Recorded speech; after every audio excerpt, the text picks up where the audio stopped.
Well, here goes nothing, friends. It's been a long ass time, hasn't it?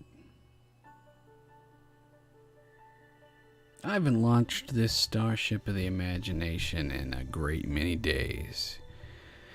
And I'm not necessarily a better person for that.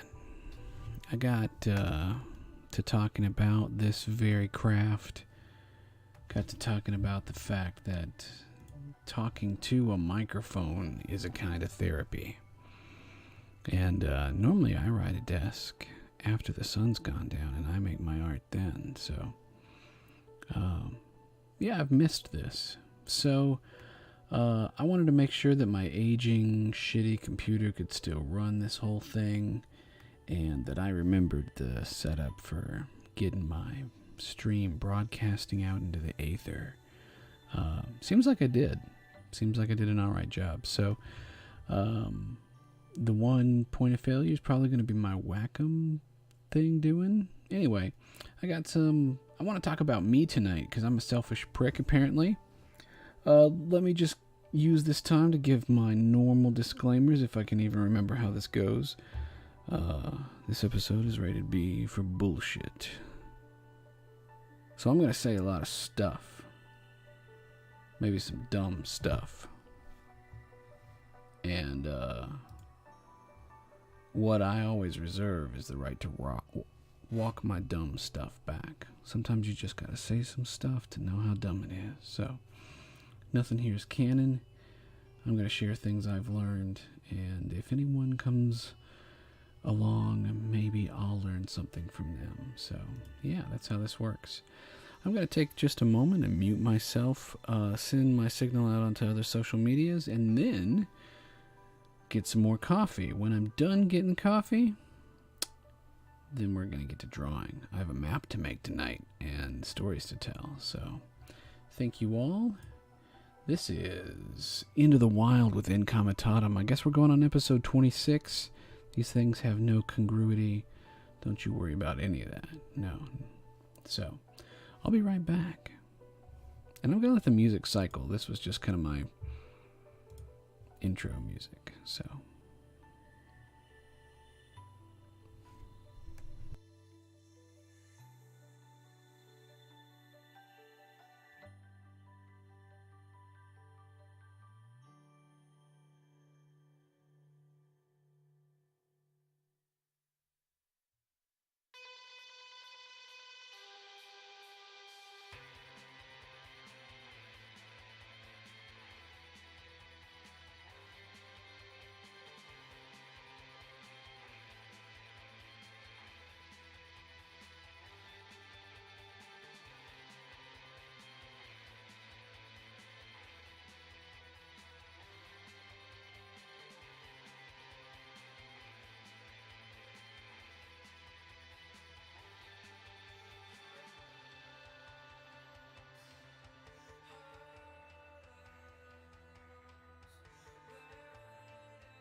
Okay.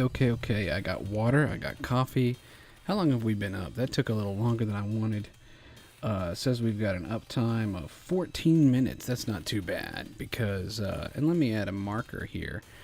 My personal standard for getting this whole shenanigans in the air is 20 minutes. 20 minutes to warm up the plane and get her going. I'm trying to find a balance in my levels so that I don't yell at you guys. I'm also quiet, which is one of the other reasons why I love talking to this microphone. Now, I'm not broadcasting with the best frequency, so I might have to kill some tabs. Anything that looks like Pandora needs to die. I got a Pandora here, too. I got so many tabs. Alright. The most important thing...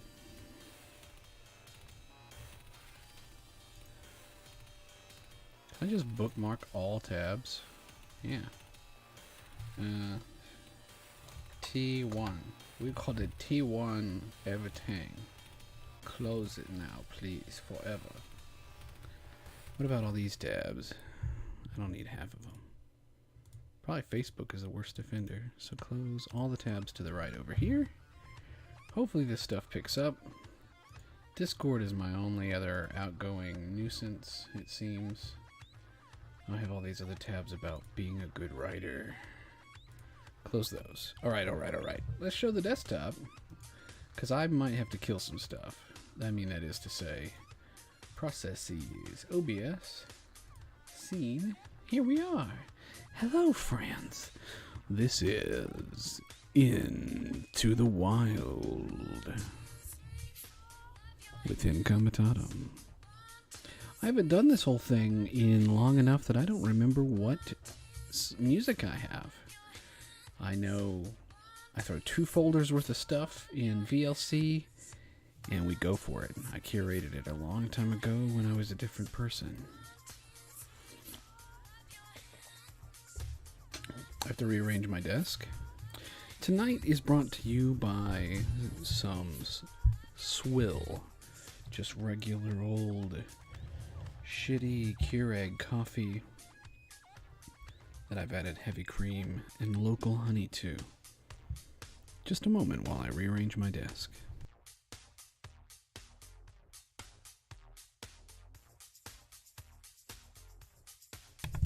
I forgot I was going to have to do this. And I also forgot that I have to draw around the microphone. This can get a little cramped. It's almost like cradling a little baby. So what are we doing today, folks? Well, I have to maybe turn this down. Let's at least turn it down in the mix. All right.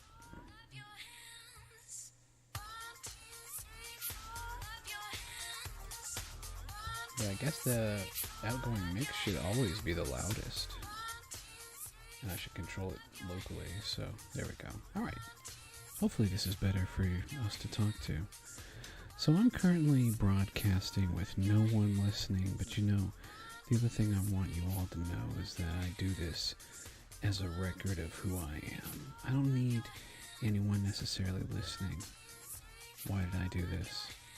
Well, hopefully, my lowest expectation is that this gets stuck in the buffer of same mainframe, and 300 years from now a digital archaeologist finds my words, and while meaningless, maybe they give context to some of their other research.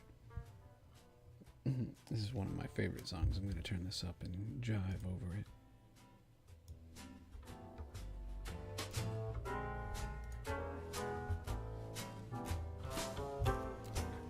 So let me just use this as my whiteboard. This segment called Where You At? Where am I at right now? Me. I have this ring in my beard. And it kind of looks like a location marker. And it glimmers. And that's true. If you know me, that's true. I'm wearing it right now. Aren't I? Yeah, I am. I had to reach down for it. Looks like hay. But I've been doing some art lately, and it hasn't. I've been really pushing myself to learn a new style, to learn how people should be drawn. I've been trying to get more followers on Instagram. I'm just gonna try and freestyle a little something. You know, I don't even know what I'm drawing. I just am going for it. I'm kind of disconnected.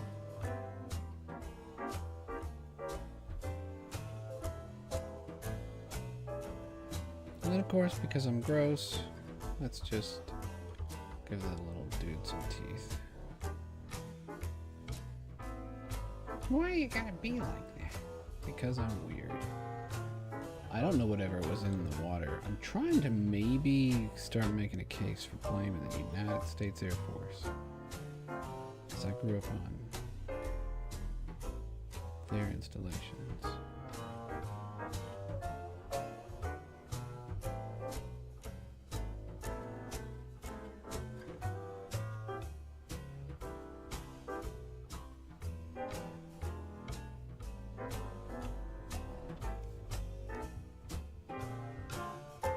See, I went and ruined it. So what am I doing tonight? I didn't have a great winter. I survived it though, with the help of good friends and meditation. And damn, my writing is awful. My glasses are not great tonight either. I think they need to be cleaned. Thankfulness. This is my gratefulness. But then some of us argue how you spell great. Great or great. All of this is to say, I've been going through some stuff with my art.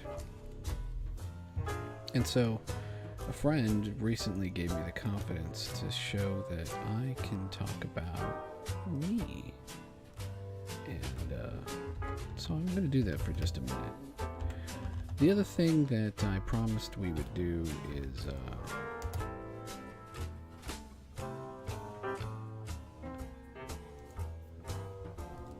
I have a map I have to draw.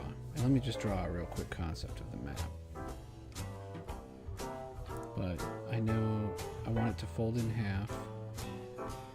And I want it to be framed in. This is for a friend that I made in my neighborhood. And I'm going to tell her about a magical local place that is totally real. And I think I want to use the rule of thirds for the space I have left and divide it up like this.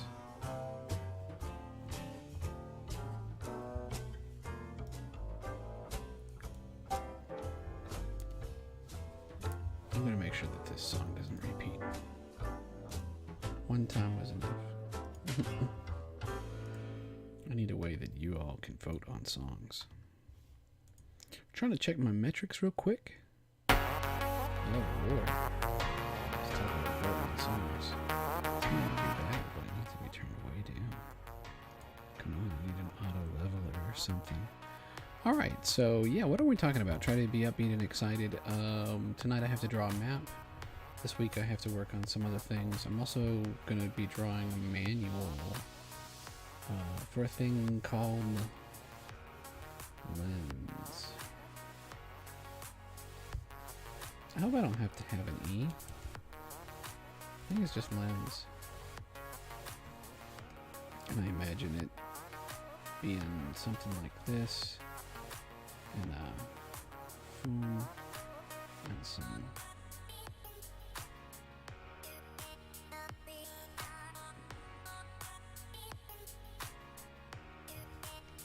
I don't know, but I want it to look like an old 1960s style manual, LENS. I want it to say like 00 and have some writing here, I think. I have another Pinterest that I've started, a pin board I've started recently for another thing that I'm kind of working on. I don't know if they're going to be stickers or magnets, but they're going to be,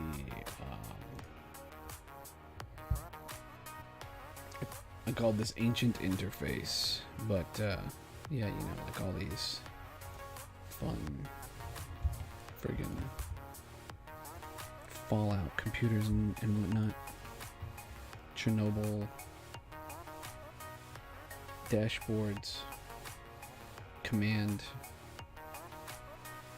evaluation center, maintenance, observation posts. Yeah, here's a thing I had as a child. But yeah, just something to feel a little bit like a puzzle, like it's the start of an ARG, an alternate reality game. Just because I'm weird. But also because I had a map that I wanted to do with it. I wanted to do a thing like this with a terminal and some cool buttons and some dials. And I already have that drawn out, actually. I think I was doing something.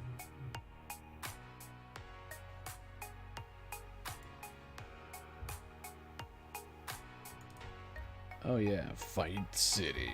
Oh yeah, Ancient Interface. Here we go. Something like this. There's reasons and puzzles and some memes and stuff that I could put in here. But yeah.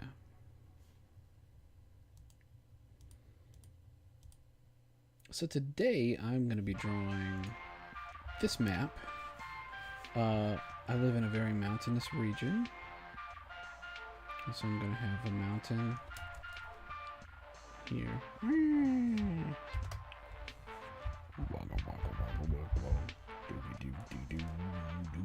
There's a mountain here, and then there's another mountain way up here.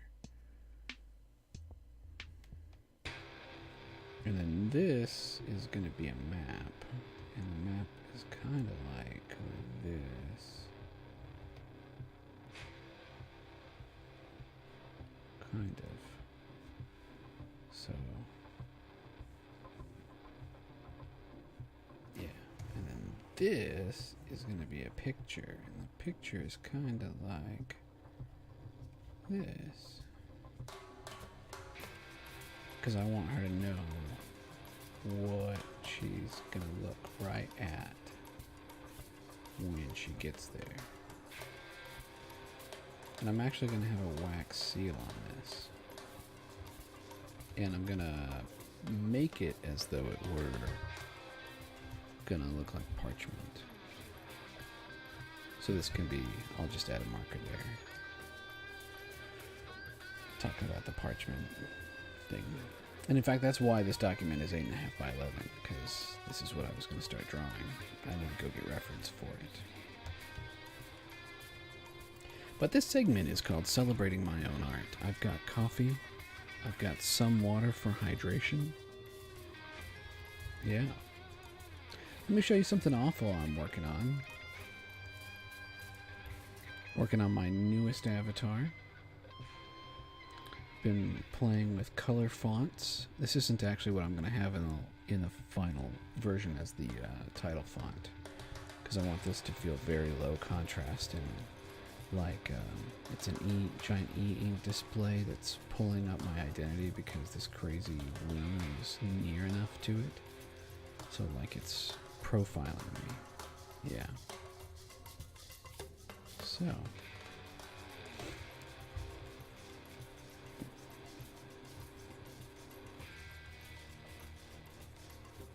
Trying to see what's eating my bandwidth.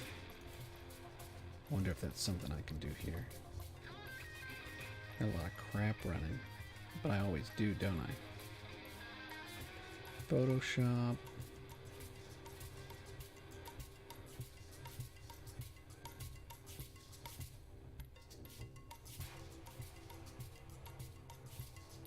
Network. Here we go. So it's mostly just OBS. But OBS is not handling the compression very well. Oh well. Yeah, so here's an image I'm working on. It's going to get the full treatment. This is going to be a glowing background. It's just something I started over the weekend. I have 2 commissions I'm working on. I have some marketing material I need to make this week. And you know, I'm always just trying to expand my art and learn and grow. I had a hell of a time recently. I'm trying to pull up the closest thing I have to a portfolio. Here we go. My art shares. They should be here.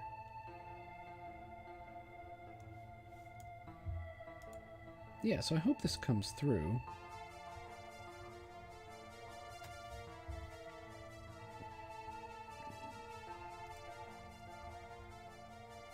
I think this is as big as I can make this, but it's also coming through with the amount of color that I would expect. So I don't know if I can hide this a second. What about F11? Does that make it better? Oh, that's this. Here we go. Not too much better.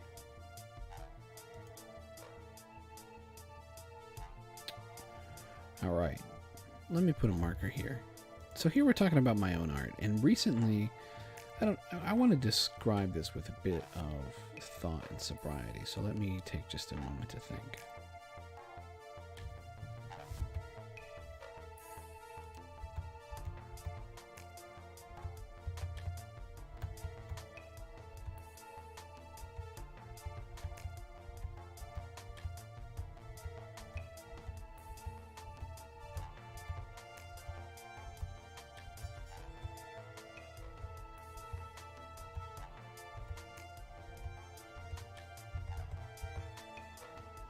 So, yeah, let me go back and start, and I'm going to blow through these real quick, but this was my winter, and, like, I'm not normally a dude who gives a shit about mental health, even his own. What is that to say? It's not that I'm shallow, it's just that I don't put a lot of thought into it. It's that I'm learning and I'm trying to grow, and I'm trying to find my own ticks and markers, and so this was my winter.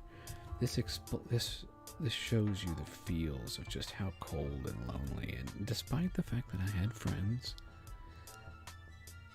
but I just was not at a great place. And this reminded me very much, I just decided to, and the other reason I show you this is also what I was exploring. I'm like, I want to explore hand painting and color and contrast, because I also I wanted to get better at actually painting. I wanted to paint digitally in a way that I felt that I would paint on canvas. Because I got into a kick one night where I kind of freaked out and felt that if you can't hold it, it's not real. So that's to say that I wanted to make myself get better at digital painting. Get better at painting in the flesh, real painting. And then use digital techniques to make myself even more confident in the real. And so this is why this is simple. It's blobby. And people really liked this. And I'm like, well, this was just me farting around.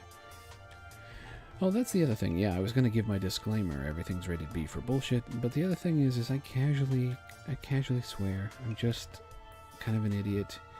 I'm inconsiderate. And this is one of my safe spaces. This is my house. This is my broadcast. So I'm going to try not to be grotesque. But if I slip out with an F or an S word, this is some rated R stuff, I guess. Casually PG-13. I mean, yeah.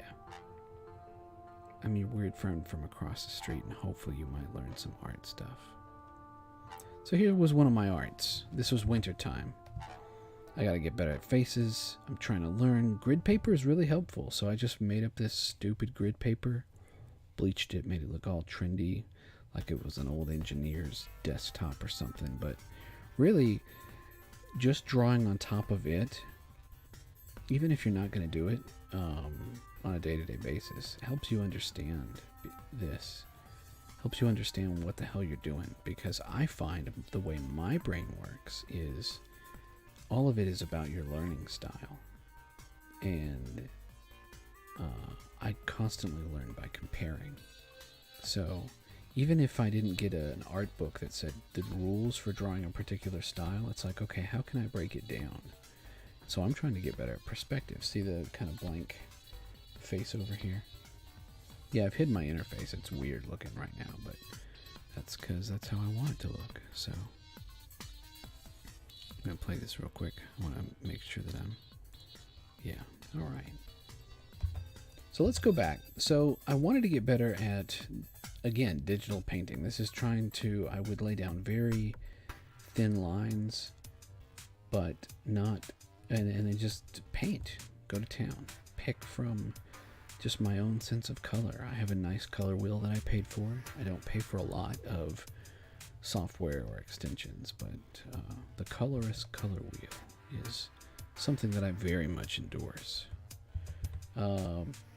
This is a painting I started, I didn't push it farther than this, but this is a actual real place and a night that I had in Oregon last year, and Lord willing, I'm going to end up there again. I'm going to be doing stickers. This is a prototype, kind of moody girl, and this is going to lead to some of the other stuff I'm about to talk about.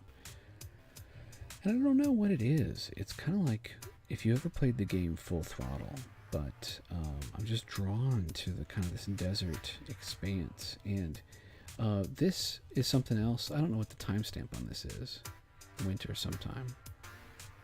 December 31st.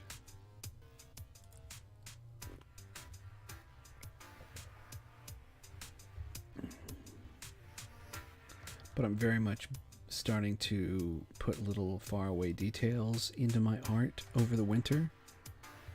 And so wintertime finds my style growing. And so here you see my style just over the wintertime is focus on painting, but focus on composition and trying to tell a story through composition a little bit. And that's because of Matt Rhodes and his Tellurian webcomic. I guess you could call it a webcomic. So I'm going to take just a minute to switch on over to the Discord to see if anyone has shamed me for being a spammer. Because I haven't spammed my crap out into the Aether in a long time. Looks like that got deleted. That's cool. And that's fine. Yeah, I don't care. No cares are given.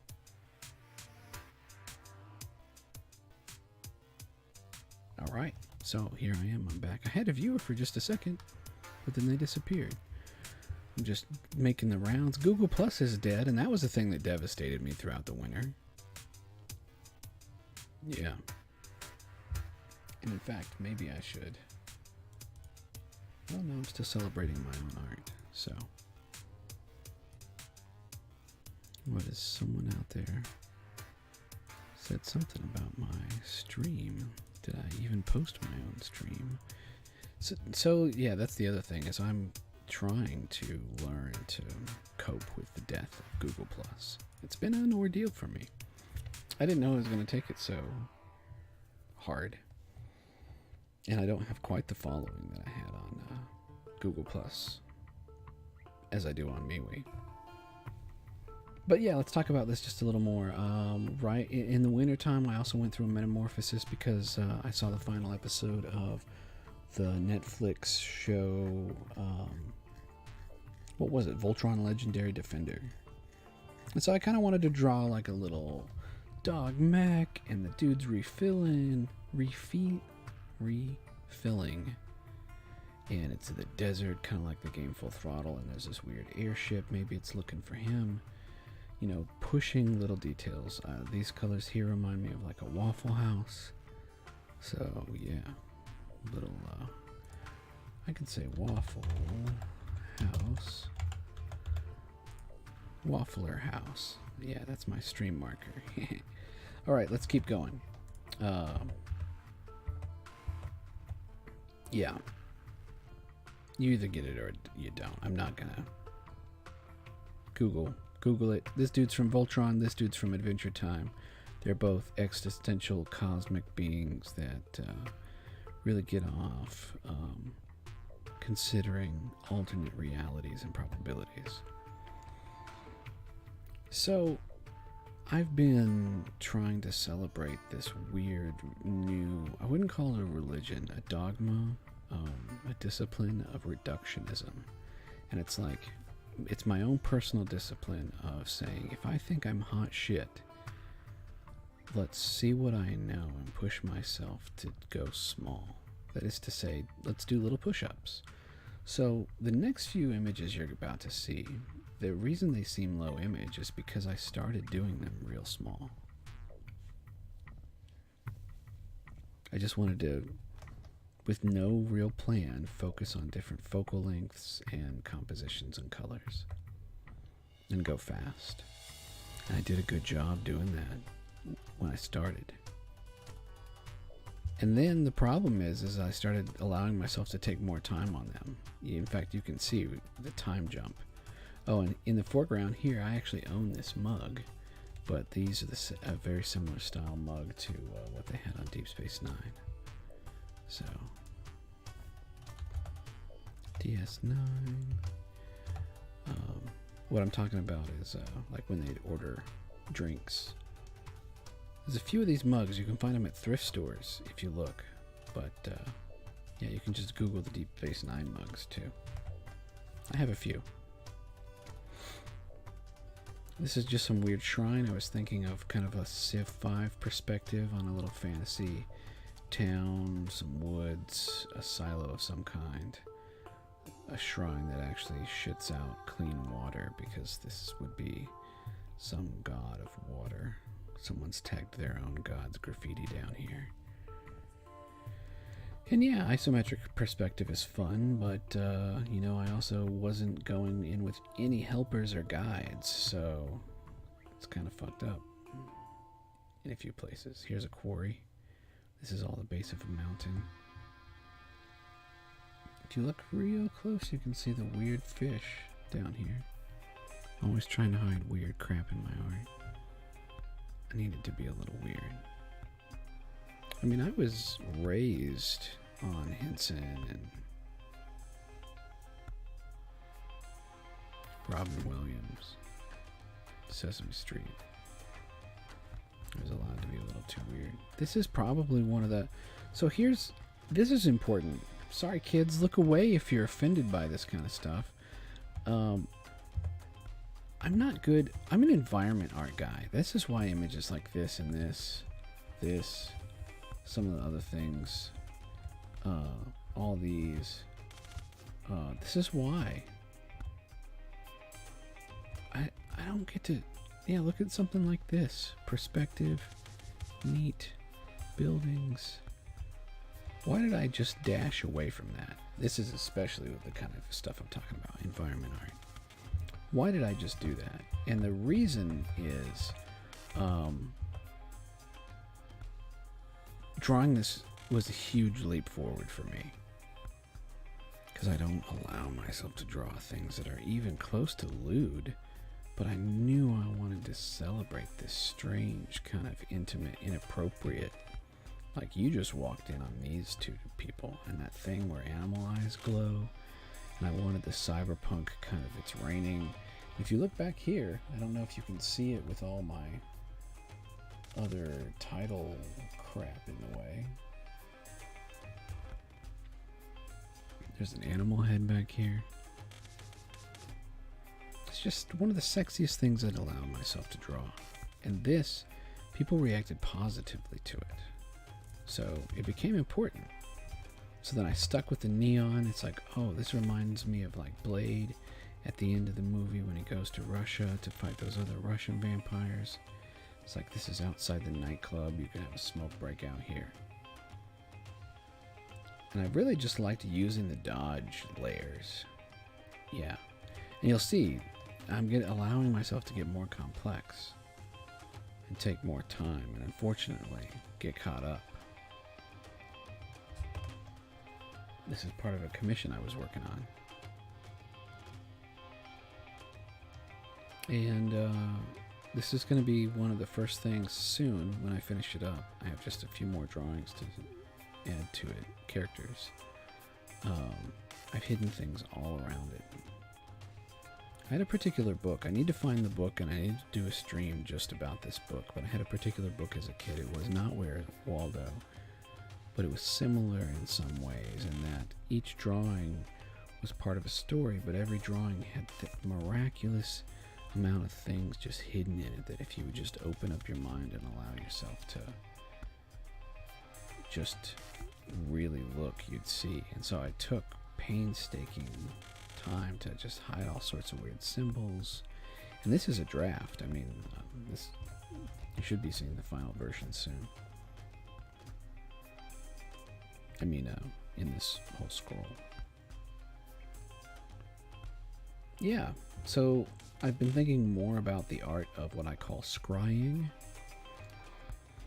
You just kind of paint what you see, and woe to this gal. No offense to her. I have no connection to her. I don't know who she is, but I just pictured kind of a schoolgirl climbing a mountain. I think we'd been watching some anime. Oh yeah, we'd been watching Kuro Mukuro on Netflix. And I just pictured her rope snapping and her falling into the mist. And it's like, you're not even sure what this perspective is, but it's from a real high up. Like, this is implied these are woods. Some, hey man, I have 2 viewers. Fantagore. Oh man, they moved where my chat thing is on the dashboard. So hey Fanta and other viewer friend, what am I doing tonight? Well, I'm going to be drawing a very detailed map for a matron that I met over the weekend. A lady who she claims to be a psychic. She takes care of animals and ducks and has a beautiful garden, and I was just enchanted by meeting her.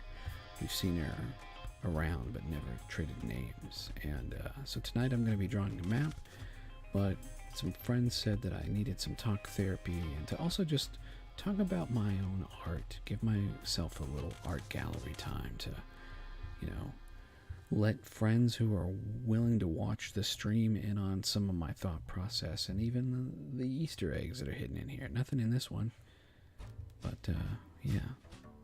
So here I am down to 1 viewer. I hope it's my friend Fanta.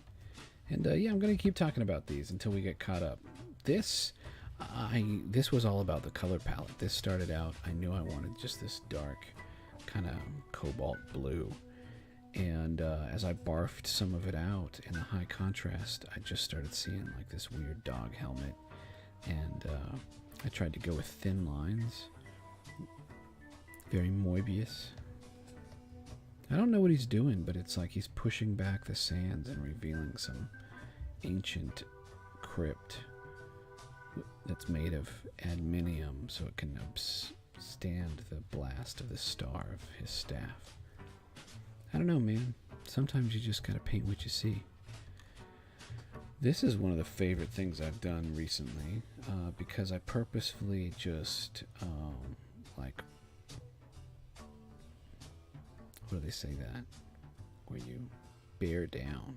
Yeah, and I'm like, what is nostalgia to me? Like my mom, she smoked. She still smokes like a train. We were just talking about that. She's like, I'll never quit. Even my sister can quit, but I'll never quit. And a lot of us grew up in this. Fanta, if you're saying my voice is low, then I just need to turn myself up. And maybe this is better. Is this better? And maybe... Oh, hold on. Let me max this out. Alright. So, I think that Fanta is saying that I need to be in the yellow. So much better, he says. Okay, see, I thought that that was really loud in my own ears. Let me turn it down just a little bit. Testing 1, 2. Yeah, so this whole picture, and in fact, I knew that there was an old movie. It was either Mac and Me or E.T., but it ended up being E.T. But if you go and look in E.T., I took a still from E.T. to do this lamp. There were Felix the Cat clocks. If you've seen my Be Right Back hydration, this is Kratos the dog. He is kind of the closest thing I have to an emotional support animal. And I say that because, well, this is my Kratos phone, you know, just familiar enough. And this is also where I started playing with different kinds of lighting, because if you stop and really look at the layers, and the other thing I was doing was I've started to study different lenses in cinematography and how you could actually go into a house that was not, you wouldn't have to engineer this house.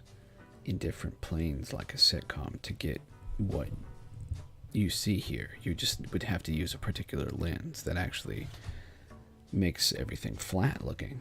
And so my perspective is unconventional, but it's not wrong here if you are using the correct lens. And so, yeah, where does upstairs go? Here's a fly strip. And what kind of doomsday is happening outside? I wanted to make it very red light. This kind of zombies ate my neighbor's light pouring in. I didn't even consider what other rooms are here. I just wanted to paint like the lights are coming in through the Freddy Krueger is. Oh yeah, and then the smoke. Darth Vader helmet. This font is loosely the original Dungeons and Dragons. Some weird poker toy I used to have. Yeah. Bandoiler. Like a Chewbacca toy bandoiler or something. And some kicks. Yeah, so I decided I haven't done an Into the Wild since winter. And I didn't die. If you should die, die in winter. I think that's a Wumscut lyric. But winter didn't kill me. I didn't decide this time was going to be the one I go out. So I'm here, and I'm going to celebrate my own stuff. Electric Coyotes dream of electric roadrunners.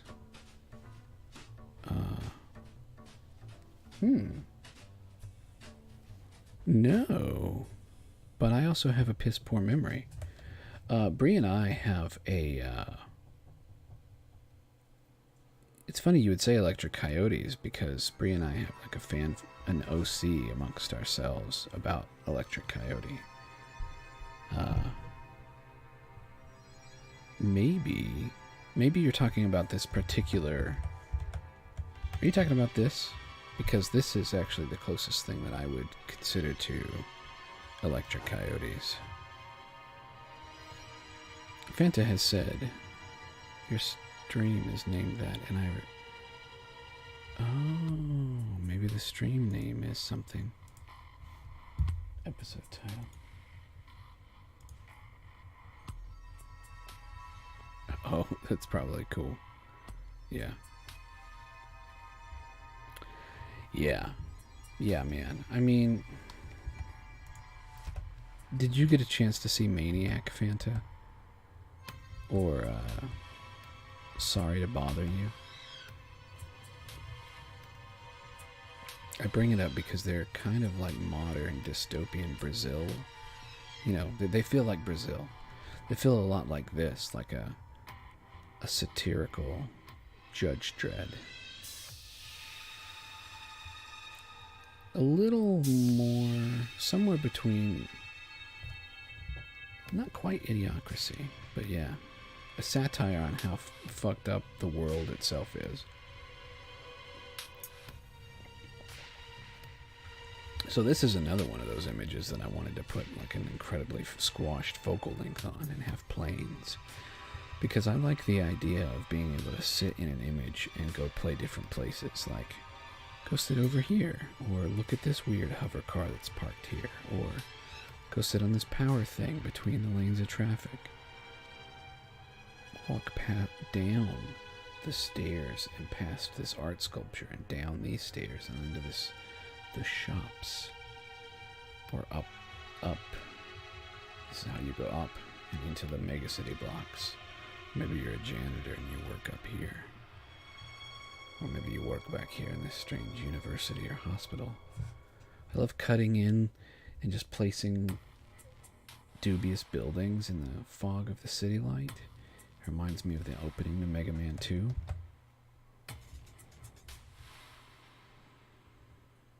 I wanted to do something cold but cyberpunk but futuristic. And I wanted to repaint this car again. Here. So... is there supposed to be a continuity? Not really, but, you know, I just wanted... And this feels a little bit, because I put a plane here, and because you're seeing it from just far enough away, to me this feels like an adventure game. I don't know if you would agree, Fanta, but this... her getting the star sword out of this crumbling edifice. And here is a Bardu. We'll talk about Bardus never again.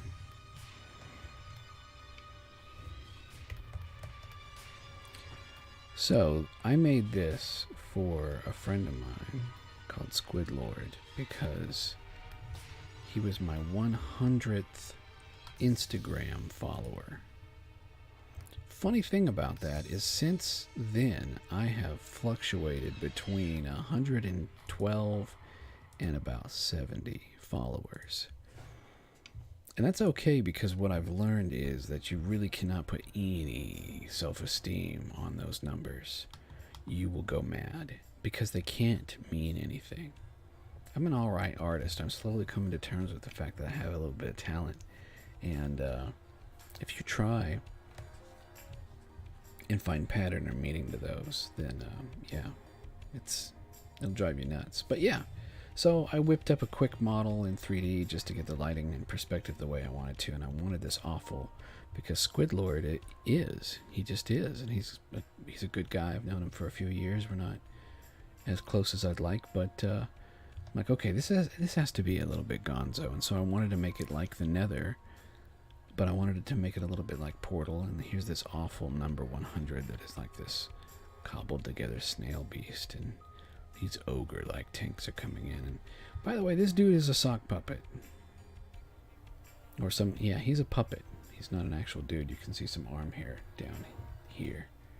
And he's talking about, hey, it's the end of hell. Oh, and there's a big old fucking evil face way back here if you can see it. But there's also a jetpack Iron Man kind of, two of them jumping out. So, you know, there's a lot of hidden details in what I do that no one will ever see. Hopefully people will give a shit after I'm dead or something.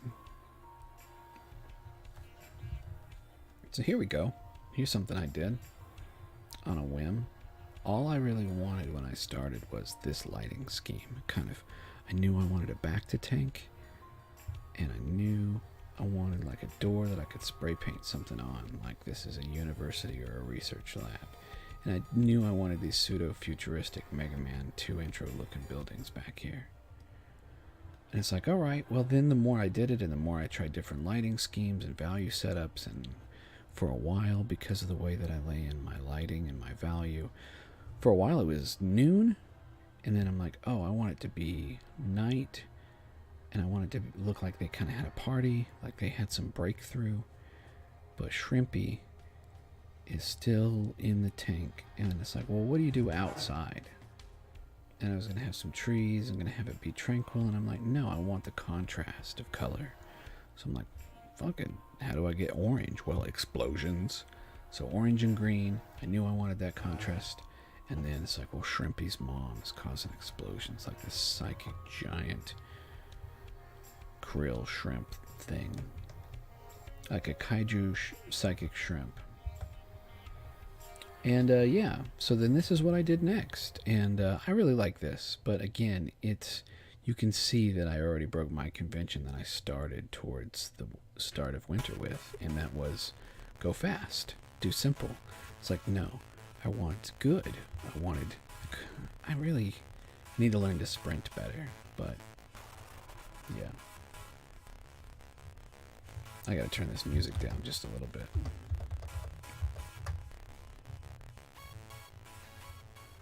It's really scratching in my ears.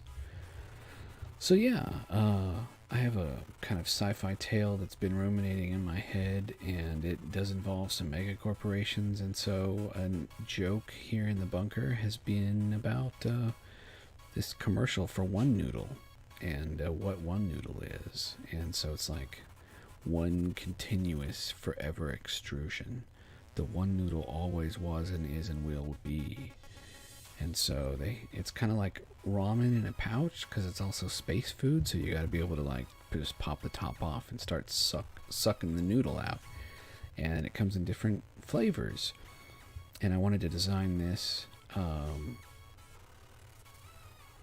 vending machine, because I designed some vending machines one time in 3D when I was making some Half-Life 2 levels. And I just really wanted to draw another one. I knew I wanted to have these automat looking like doors where they were backlit and everything. I just could see it so clearly. And then from there on, I started putting in little icons. Well, I mean, this whole picture is two planes. And I knew I wanted to be looking, again, the contrast of, the rich and the blue and the high-tech, see the little hover cars and whatnot. And the kind of dingy purple, orange. There's about to be a house fire up here. If you can notice. Oh, I need to turn off the title. Yeah, so whoever this person is, and my kind of headcanon is, and I don't know if you can tell, I can't really zoom in, but I made a special glass shattering brush just for this window. And so it's like whoever pulled up here and knocked over this little cone is just getting shot to shit. And I guess my headcanon is whoever the store owner is should be up here like watching their stir-frying potatoes or something, because they're about to cause a house fire. Meanwhile, you have a critter. You have an is from the Max.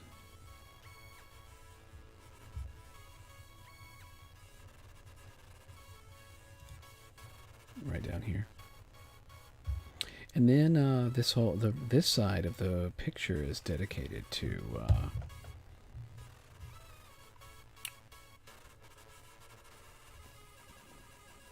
Demolition Man,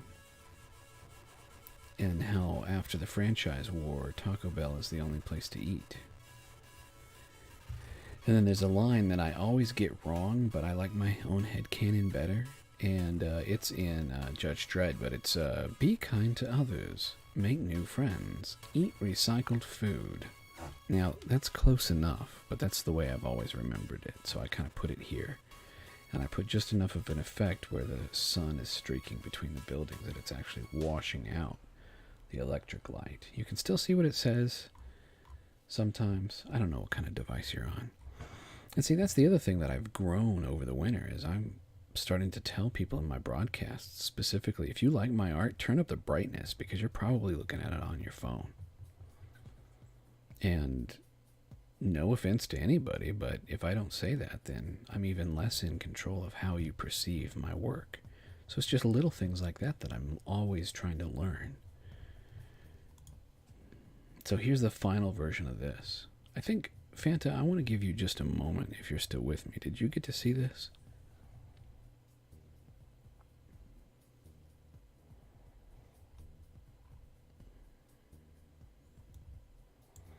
I have all sorts of stuff hidden in here. Here's another Bardu. Some rim lights. And yeah, I really need to find the time to do so, but my contract obligates me to draw some other characters in here. 1, 2, probably 3, 4. 4 or 5 characters. They don't have to be too detailed. They're not going to get to be too detailed, but yeah. And this was the thing that I mocked up in 3D first. I've learned the discipline of mocking things up to scale. And so all these foreground elements are actually to scale. And then, like you would in a movie, these are in miniature. These are in this. I actually modeled this huge cathedral and temple and everything to Warhammer scale in 3D. And then I don't care if you think that's cheating, because I don't use an ink and paint shader or anything fancy like that. I just export different plates, and I still have to draw all over the thing. So this illustration, because I was so niggly with the line weight, and I wanted it to feel like a pin, this illustration took me most of the winter. Bless the dude's heart who commissioned me, because I told him it was not something I was going to get done fast. This kind of goes back to the headcanon of a story I want to learn to tell called The Legend of Space Wolf. Damn it, The Legend of Star Wolf.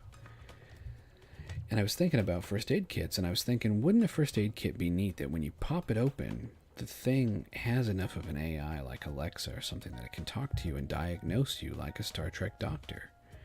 And that it has these ballooning things that maybe you're unconscious, and so it can crawl up your chest and like a face hugger, but a helpful face hugger, it can then put itself where it needs to and administer different dosages of medicines, biogels, and things like that. And that all is very cool until I realized that when I was done, I goofed. And I like the idea of this padding here. And it is the kind of material. I think that I rendered it. You can tell that it's that squishy, kind of foamy material.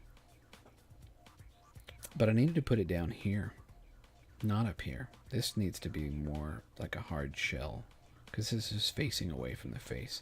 This. And I didn't notice it until I went to bed and kind of woke up the next day. And I'm like, well, who cares? No one else is going to know. So yeah, this was just a quick concept. I could even model this whole thing in 3D.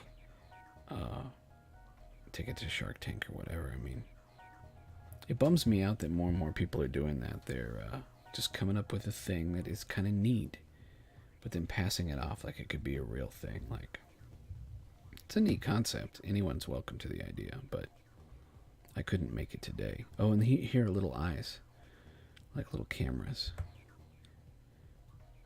So, yeah, 2019. Didn't draw anything for a while. I've been drawing in my sketchbooks. And then I draw this on a whim.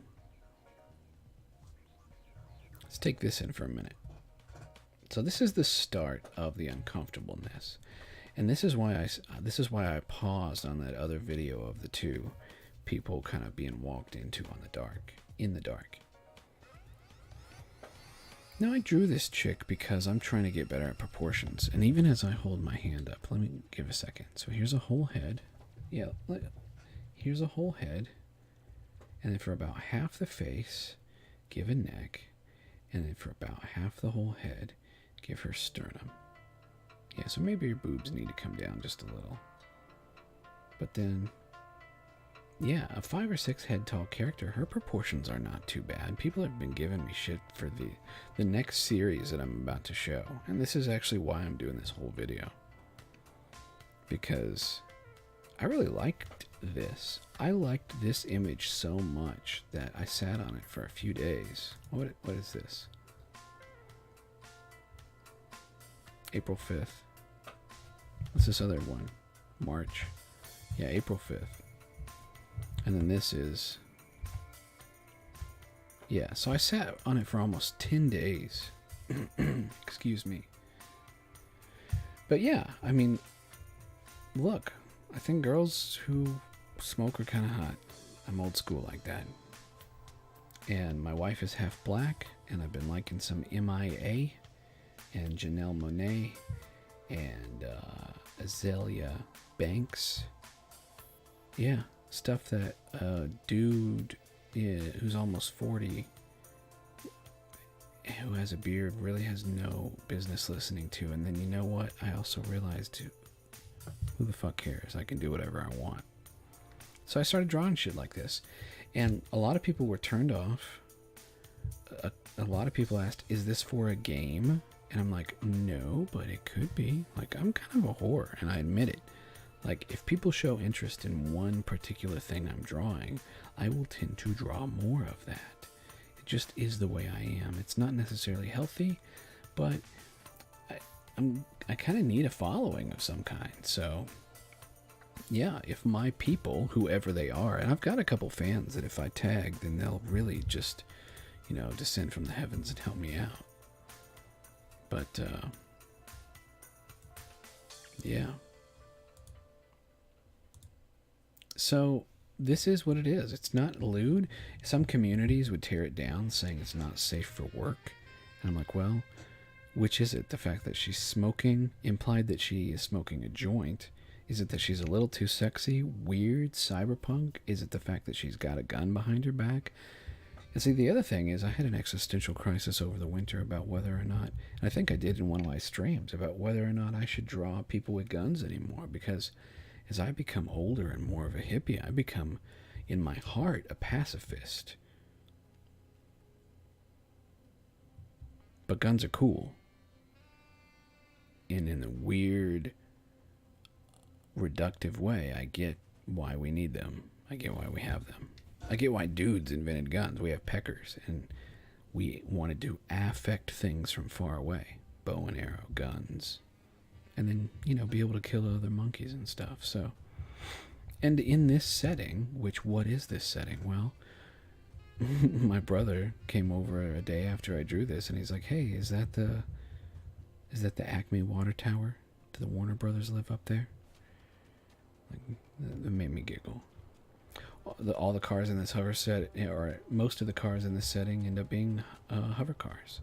What do you mean this setting? Well, I drew this, and I really liked it. Like I said, I sat on it for 10 days.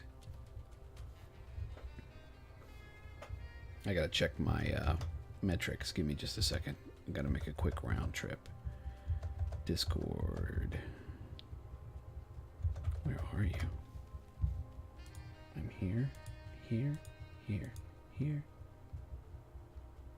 Okay, Fanta was trying to tell me way back on this other feed that I was quiet. Thanks, Fanta.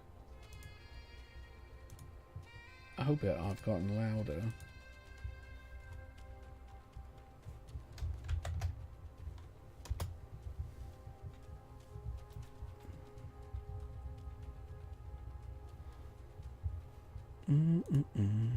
Just a moment, folks. I'm sorry.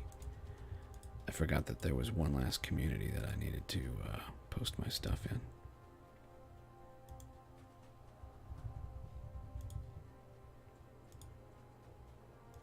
All right. So yeah, so I sat on this for 10 days. And then I said, you know what? What if I drew this and I like it, what do I like about it? How do I replicate it? How do I turn it into a series? How do I stretch it, make it go farther? I said, well, I like the setting. I like the kind of, it's the desert. You're not sure what the time period is. I like the candy colors. I like the fact that there's a kind of nice looking chick in it. And so I did it again. I said, well, we'll go back and talk about this in a minute. And so here she is.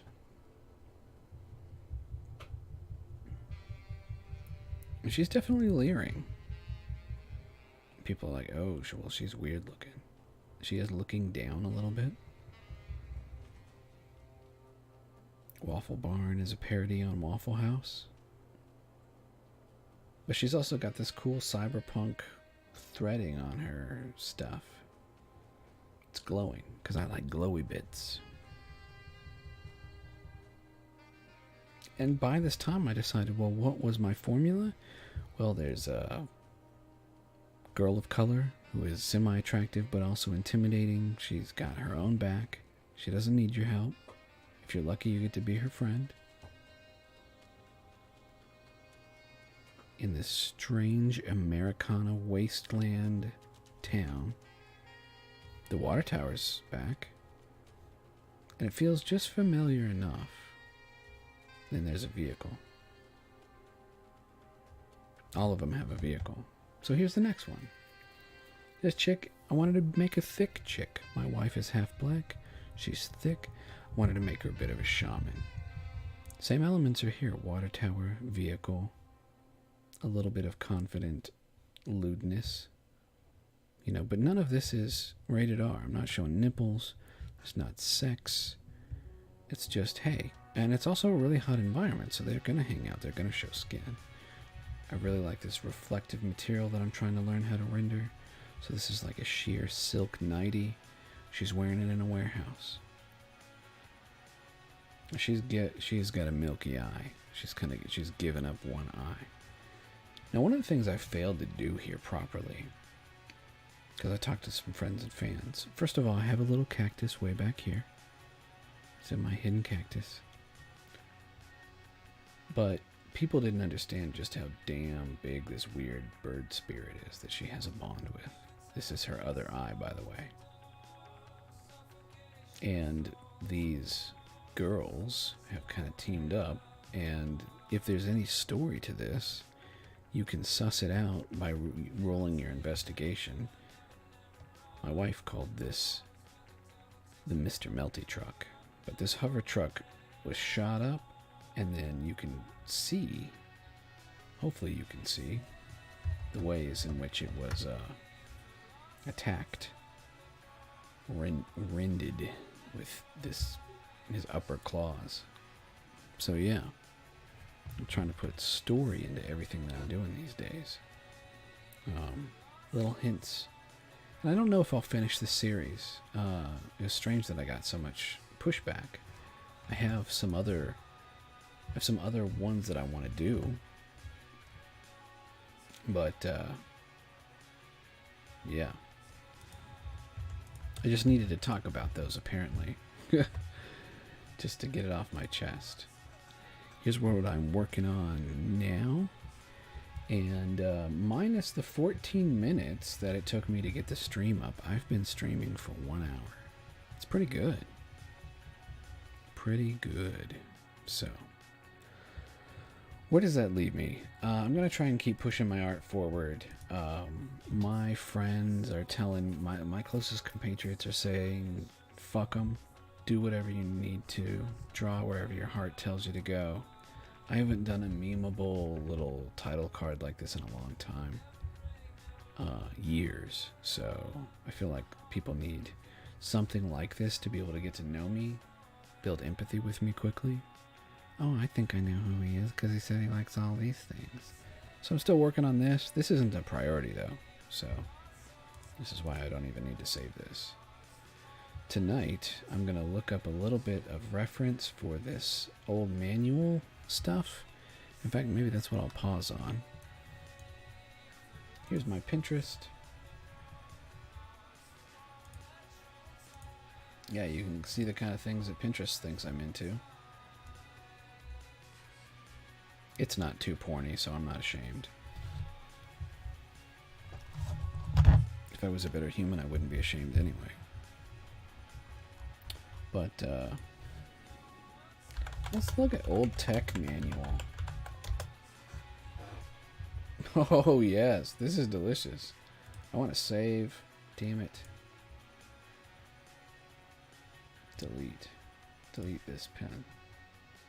I want to create a new board called Tech Manual. Manual? Well, it's right here. Tech Manual. Excuse me. Kind of like this, but not quite. I gotta clear my throat.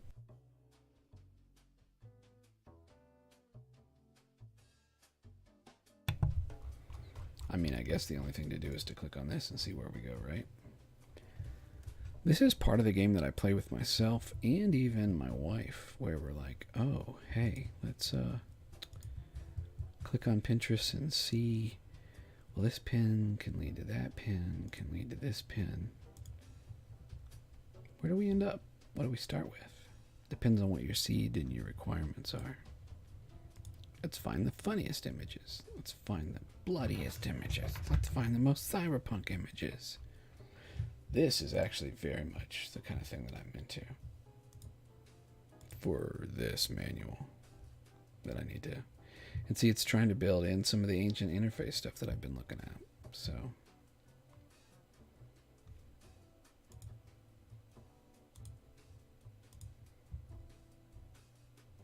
and I have a book about how I think it's satire.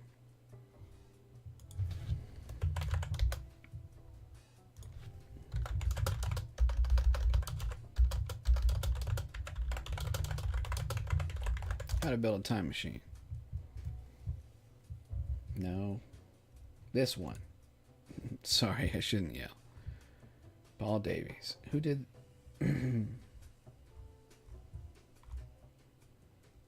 Great, but who did the cover?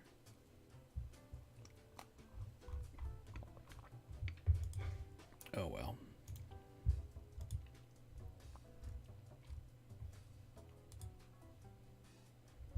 I didn't want to go inside the book, you weirdie.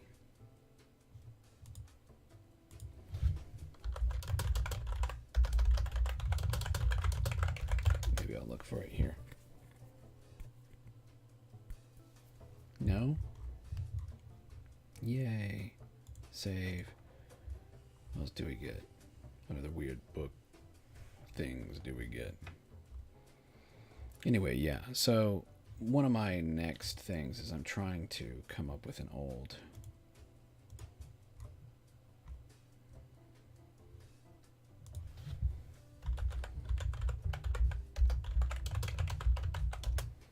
orientation manual. You know, just that feeling of a old manual. Because I have a whole subsystem about storytelling that I want to build and teach to local kids and old folks, and it steals heavily from the story wheel and other things.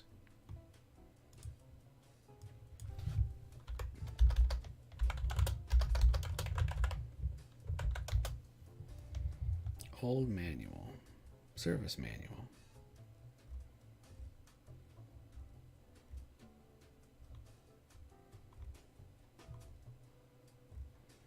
Also, that Atari feeling, you know, stripes.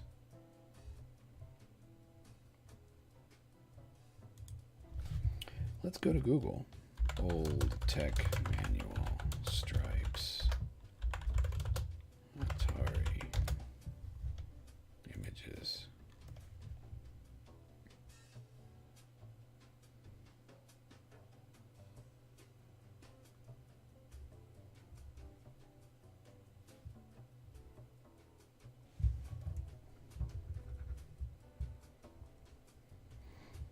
Yeah, horizontal lines are important.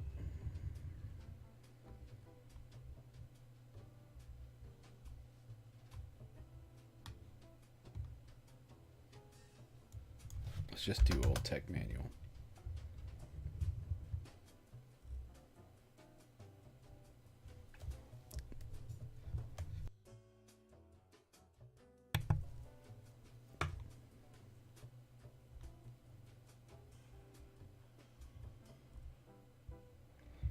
And see, this is why this thing with the manual isn't something that I need to do soon, which is exactly why I'm building up a bit of reference now.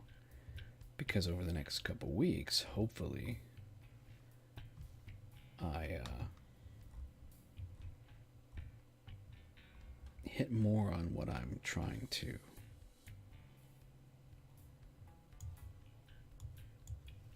on the style. Retro manual cover.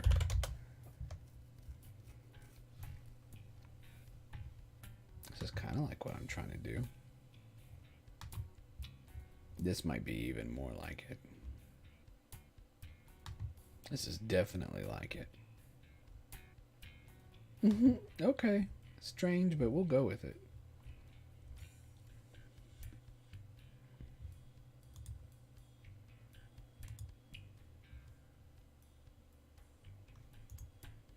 Open image in a new tab. Save it.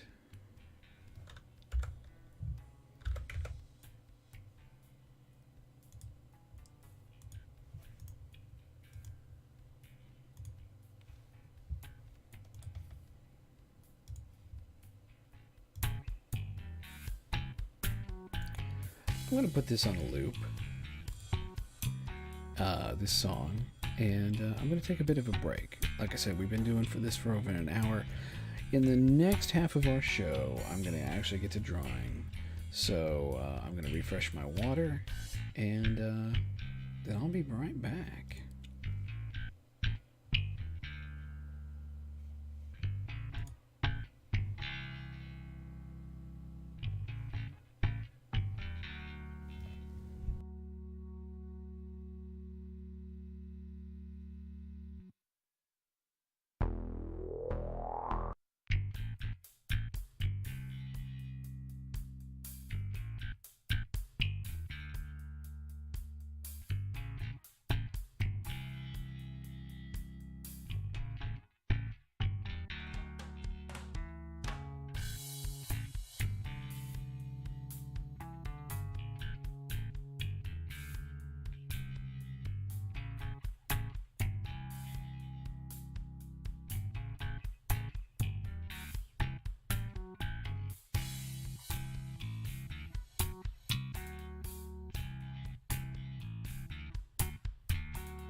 Well, howdy, howdy, howdy, howdy, howdy, howdy, howdy.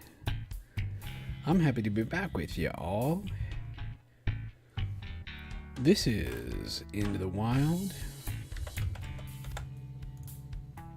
with Incomitatum.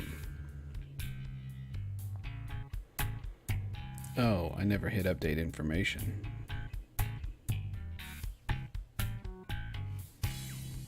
I don't know what's gonna happen. So yeah, here we are, and I had just been celebrating some of my own art. I went to go get more coffee, and try and deal with some of my issues. And right before the break, it dawned on me that part of what I was looking for, I needed to type in the word retro.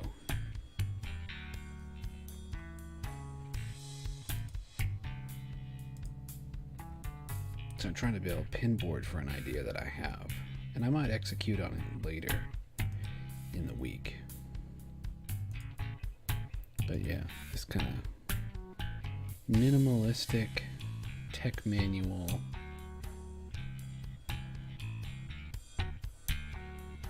Very much like this.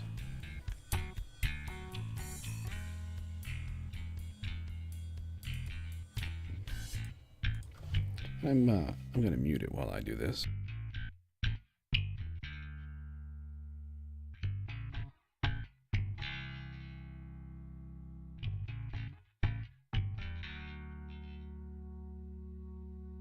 This is part of what I am considering.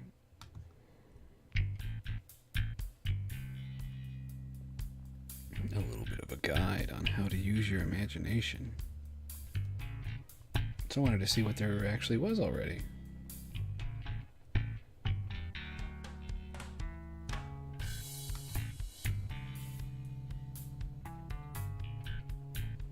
First Earth Battalion. See, this is the kind of wild stuff I was talking about, man.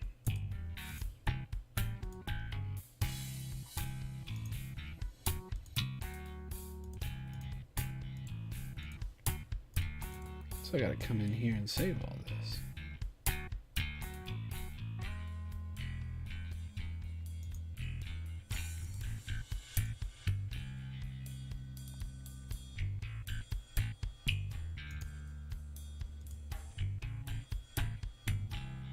First Earth Battalion. See, this is one of the other things that I like about art. I'm probably gonna die like in extreme pain and alone someday.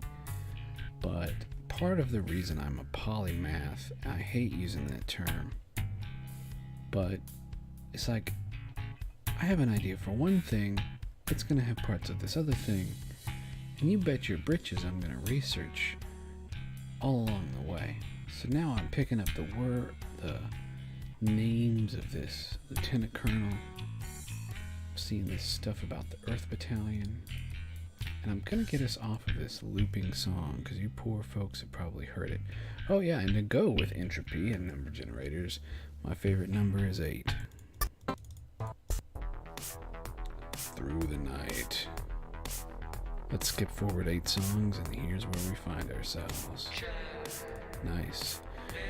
This is Into the Wild with Incomitatum. At the very least, I would wish that my tunes are pleasant to you. That if I could ever find it in me to shut up, maybe you could listen to some interesting music.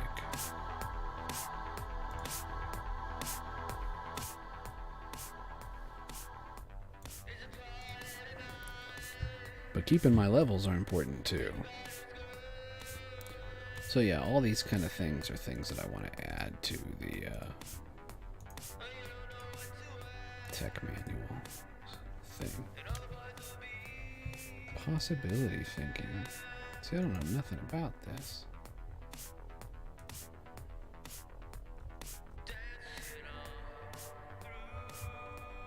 I need to get my hands on this book. If there's a book. Looks like there's a book. I need to get my hands on it.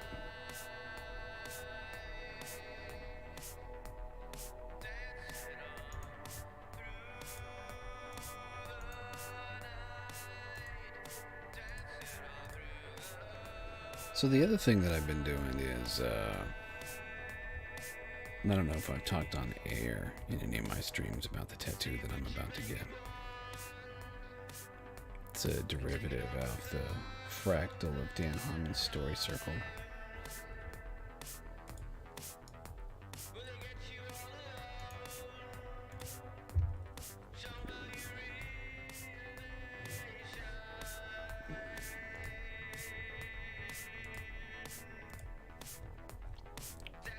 And here in a minute, I'm going to go over and see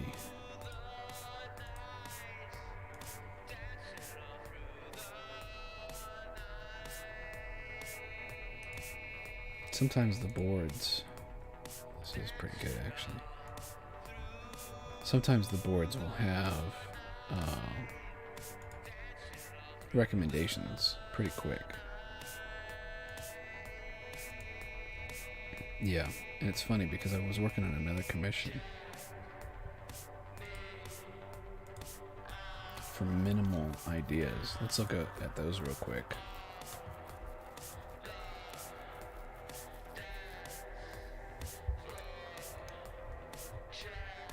Start at the bottom.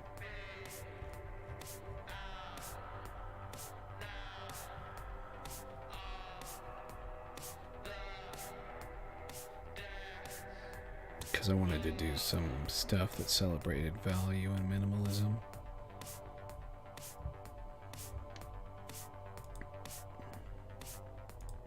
I'll save that over there too. And then strangely enough, this ended up being research for a commission that I was doing. Some of these images in particular. And I don't normally do my commissions on air because of how much development and back and forth that it takes, and it's not timely to try and show that. So normally if I'm doing a stream like this, it's to take time out of my day where I'm actually feeling good and trying to give back a little bit, show off my personality. Hopefully people see I'm pretty cool and laid back, and but that I'm also thoughtful. I really do put a lot of work into, and thought and care into my craft. So, but minimal ideas got me to thinking about this idea I have, and I want to express it as a tech manual. And all of this is to show you kind of my process for playing art director. So the next thing I do, I want to make one tech manual cover, but it's going to be the seed that a couple others are derived from. So I've already loaded this with more than a few things of like what I'm into. But over the past few months, Pinterest added this more ideas button. I'm going to type this as a flag. Yeah. So I play art director. I have lots of boards. I even have some private ones because I've been studying the female form. But I have lots of boards, and I can go into any of them, almost any of them. Sometimes this doesn't work, and go to more ideas. And it's like, hey, we've found a through line. Sometimes they're wrong, but they're like, hey, we think this will be like what you might want for this board. And for Please Call Stella, this is very neat. So I spend a lot of time on Pinterest. Now, a lot of people spend a lot of time on Pinterest, but I do it. This song is ridiculous.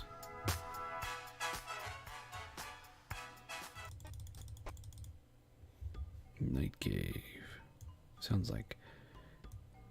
This sounds like a song on the Donkey Kong Country soundtrack. I told my wife the other day that that's how I know that her and I are meant for each other. I got the snot beaten out of me as a kid for the Donkey Kong Country soundtrack. So yeah, so this is cool.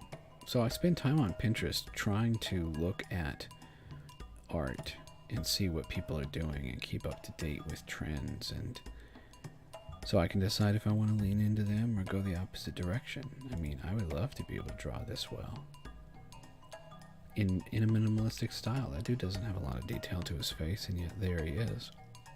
Fantastic. So yeah, I don't have a board to put this in. Said Doctor Strange. That looks pretty cool. Sweet. I would love to be able to art that well.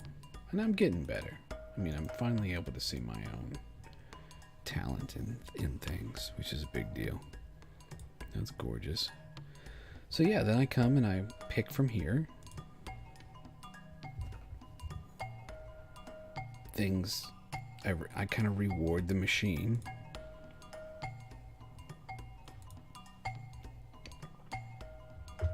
And then I can come back to this more ideas, and it will have been refined differently and better. And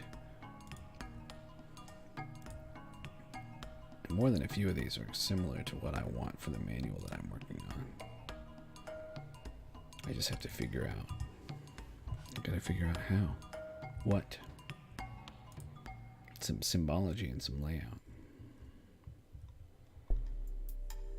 So, yeah. Anyway, that's almost enough of that. Excuse me. Anytime this song comes on, because I think it was also in Kerbal Space Program, it kind of wakes my brain up and says, remember to shift gears. My streaming signal is strong. I've been going for about an hour and a half. And tonight, I'm going to be laying out a map to give as a gift, and maybe to make as a print or a t-shirt. But, yeah. Map. Gonna hit a marker here. I'm gonna turn almost all my title information back on. Guess I was being rude. And, I should say map.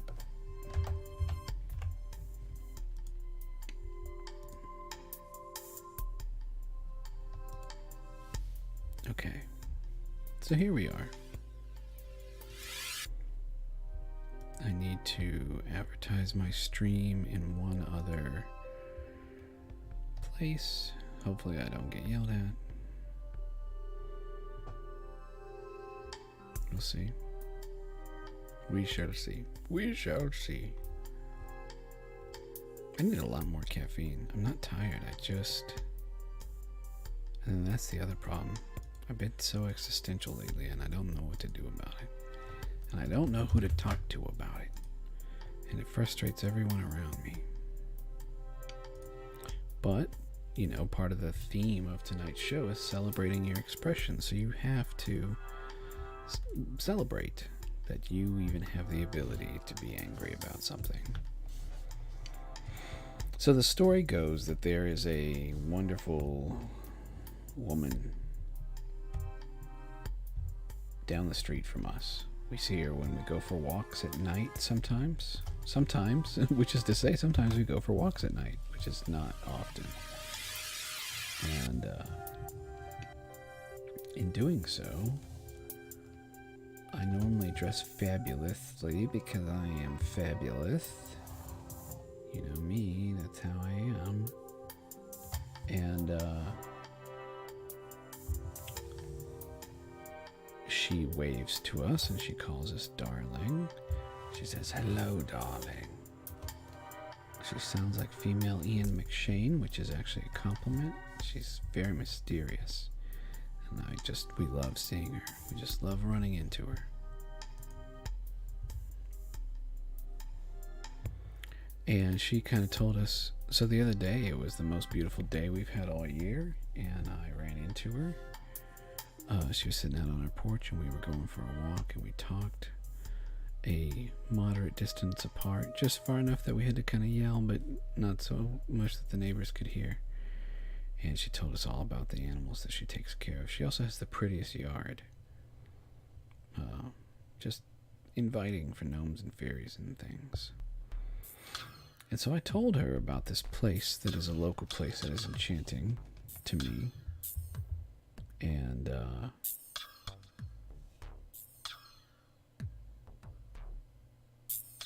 she says, oh, well, I won't remember.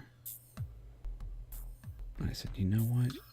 And I've been looking for a way to celebrate my art and my craft pretty much every day, however I can. So I said, I'm going to draw you a map. And I bet she's expecting half-assed map. Don't fuck around, friends. So, in saying so, I'm going to make her a very pretty map. This is going to be my first face-to-face introduction with her. Because I haven't got it close enough to this oracle yet to shake her hand. And I'm very grateful that she took the time to share her story with me the other day.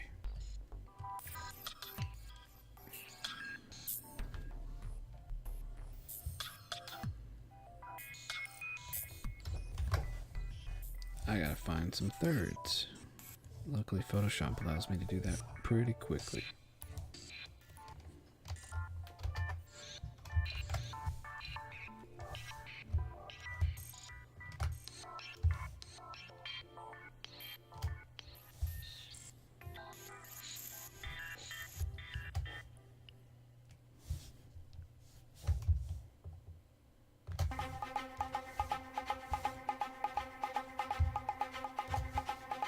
I don't know what the song is, but it needs to be turned down. Alright, so I'm just laying out my document right now. That's what I'm working on. And when I get it the way that I want it, then I'm going to start drawing. Because I want this to be nice enough that if it's really nice, it could be on a t-shirt or something. I mean, I'm not kidding you. I wouldn't joke about such things. You know me. You know how I am. You know I wouldn't joke. Guess I never found the center of the frame, but I guess this is it. So, think. So then, if I clamp this. Come on, why are you being a jerk? Here we go. Here and here. Might as well clamp down here and up here. But these are my thirds. These are my, I guess I don't really even need this guide anymore. And I should save this.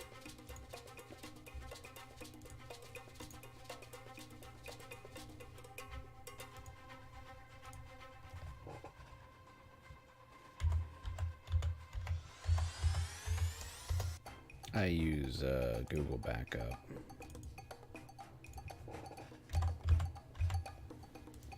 And I do it because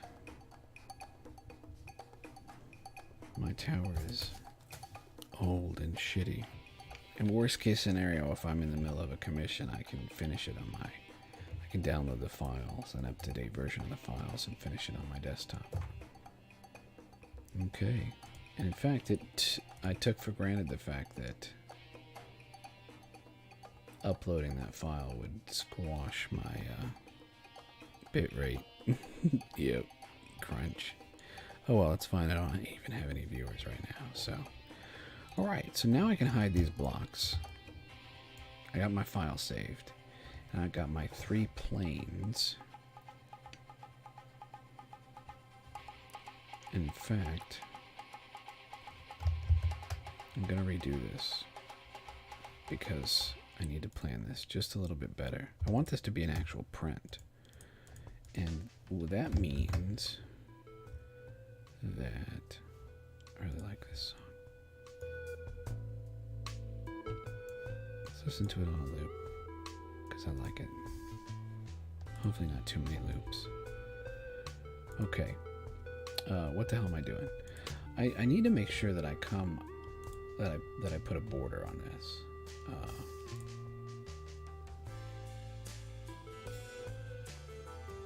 I think I can do that with the rectangle tool. Stop. Why are you being a poop? Yeah, I think I can give this an exact. I want this to be 0.42 inches. Oh, that's just the positioning.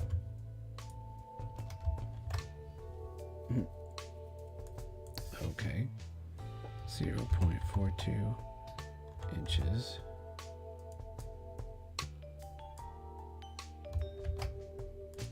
See, what instrument is that? I just love it.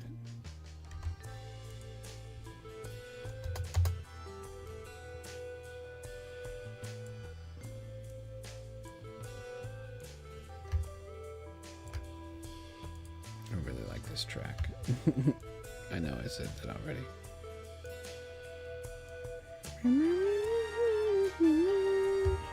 Alright. So I'm actually going to mix these. I need to find the center again. I did this for printing reasons because I know I want to print this. And so that tells me that my border is actually not too bad, but I do need to make sure that it's going to be inside this zone much better. Almost. I can set the outside line there. Fine. So, come down here and find the middle and the middle. And I'll get my 3 boxes again. And they're going to be in about the right place, but not quite, because I want my border to mean something. So, I want a slightly anal amount of planning on this. Dink. Dink. And with my border, I'll just remember that I'm going to give myself the top and bottom edges. So, it's actually the middle that gets a little squished.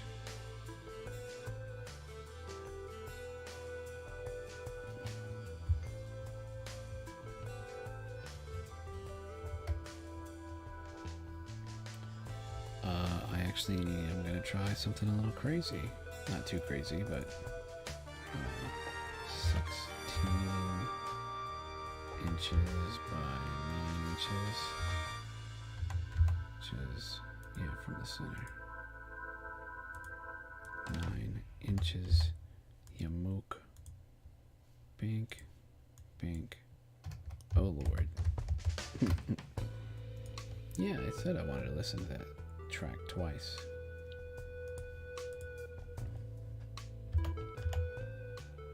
"16 inches by 9 inches. Oh, inchy pixels from the center. Alright. Why? Because... Damn it. Oh, fine.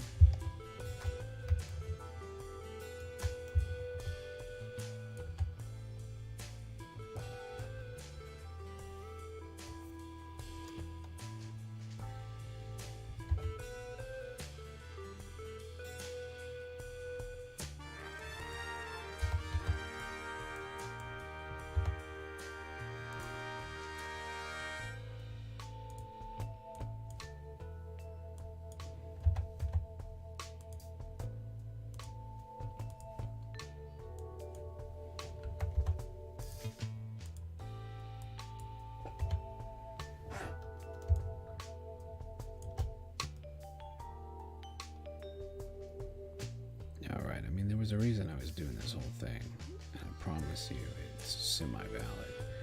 But now, apply the damn transformation. Because I actually want to move everything up just a little. It's like, well, do it, fucking do it. You can do whatever you want, but I have a specific vision for this thing, so... So, part of that specific vision, let me start to draw over the top of this some. Here are my 2 guides, so...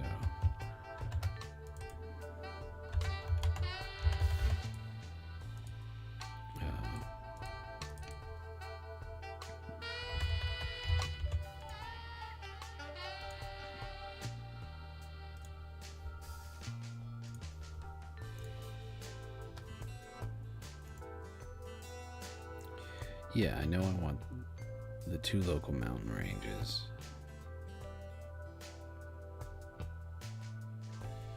Yeah. So I need to take just a small hydration break and also look at something on Google Maps.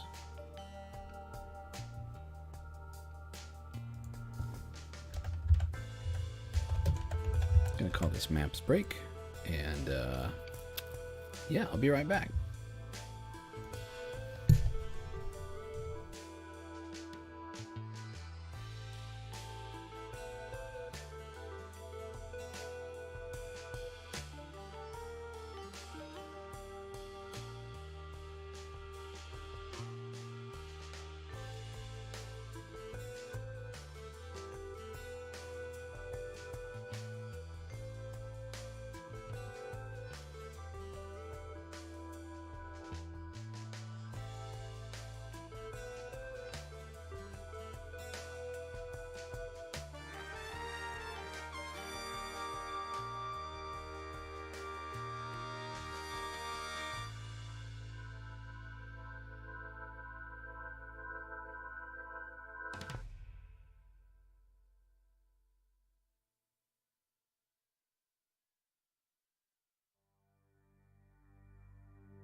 Alright, I'm back for just a minute.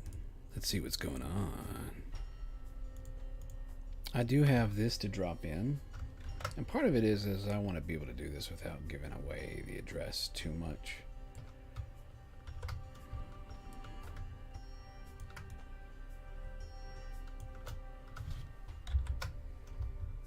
But then again, what does it matter? What should it matter?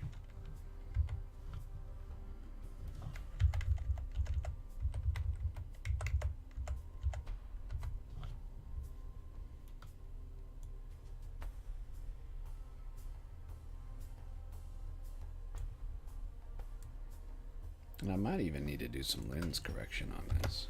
I don't know.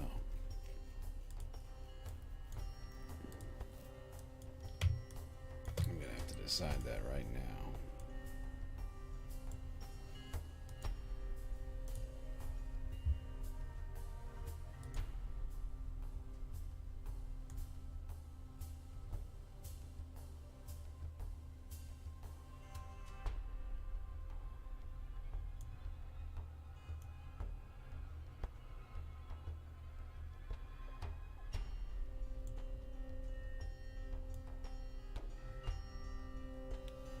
I don't know if this is helping or not.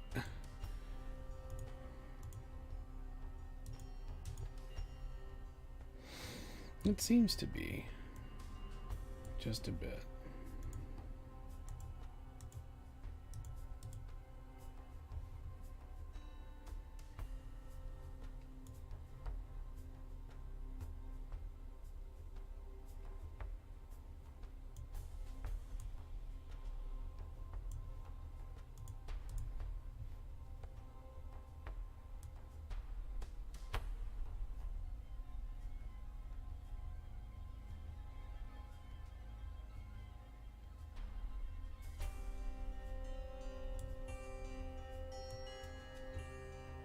Whoa, boy, I don't need to mess with that much at all, do I?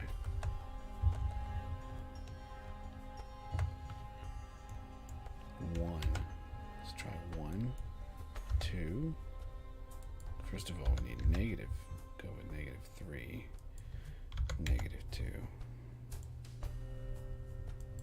-1.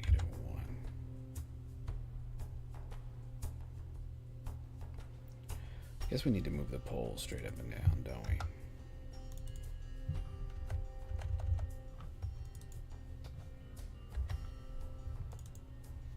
+3, 6. Yeah, there we go. And remove some distortion.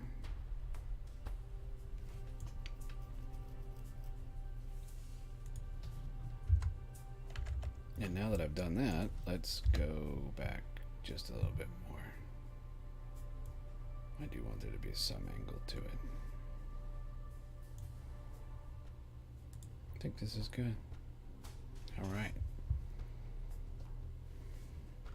So yeah, because I am not ashamed of my technique anymore, I'm going to end up tracing over this a bit. Gotta save it.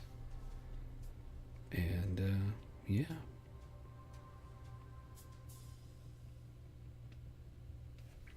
I'm going to take another quick Google break.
Alright, sorry to have spent so much time back away. I'll add another marker here saying I'm back. But I really am just trying to get this and not betray some certain informations and also make it a little classy. And not have a sneeze attack.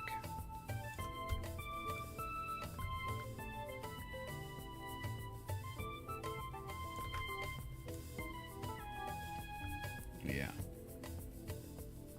I'm glad I positioned this thing the way I did.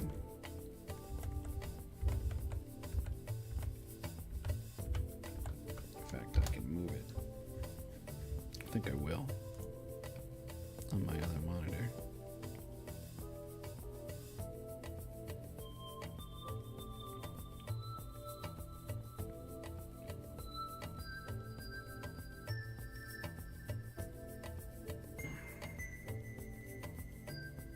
We'll see what we get doing it this way. Capture the visual part of the page. Say we're done. Hit copy. And paste. And adjust it. And we need the marker. Mostly here. Well, that was not the best way to have done that, but whatever.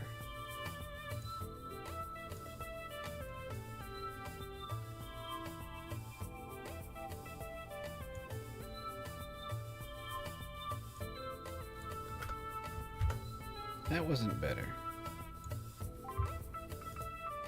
I'm really digging this tune though.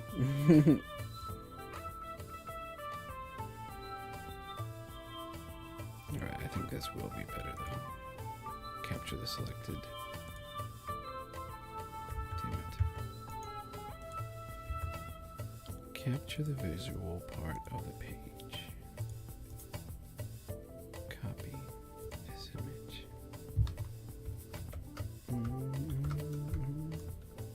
You guys playing the home game can figure out where this is, and I don't mind. The point is, I'm not trying to betray where I live. I mean, like my physical address and all that.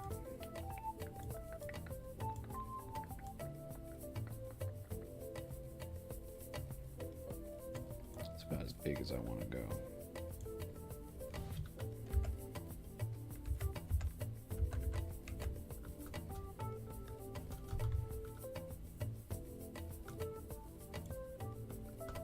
Because it's out there, man. It's pretty far out there.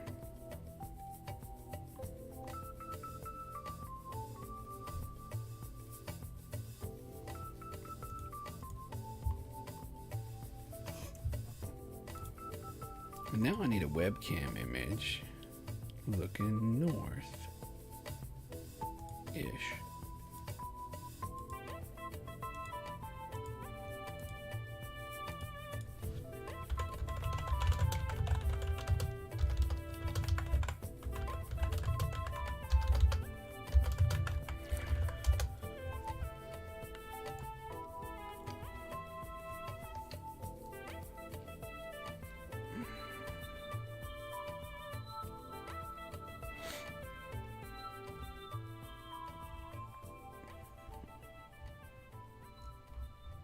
I mean, if I could get a picture of the mountains nearby, I might have to go take a picture of the mountains nearby. I guess that's something I would do. That's who I am. Because I need a different view. I need like a webcam. I wonder if I sit up in Google Maps on top of a hill I know of, if I can see part of what I want.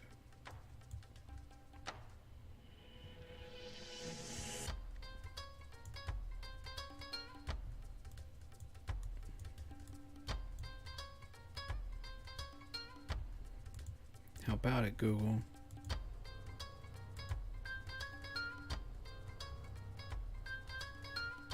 I can kind of get the shape that I need from that. That's fine enough. Fine.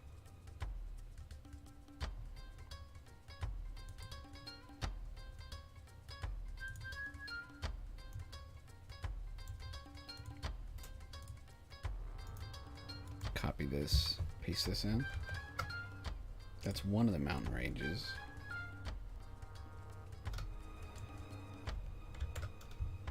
And this is going to be north.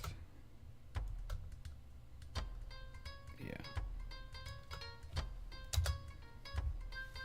And then the other one, can I see it here? No, it had to have been a stupid cloudy day, didn't it? Didn't it? Yeah, derps. I have 2 viewers, apparently. Thank you to both of my viewers for being here. I am putting together an illustration tonight for a friend. A little bit of a geocaching and a treasure hunt. And I hope that it's nice enough that when I'm done with it, the local park that this place is a part of might even want to sell it as a t-shirt, or I can gift them illustrations of it. So I'm kind of getting reference photos. The mighty Calf. Oh, from Discord. Hey. Okay, is it working now? Well, you're coming through. I'm seeing a text from you.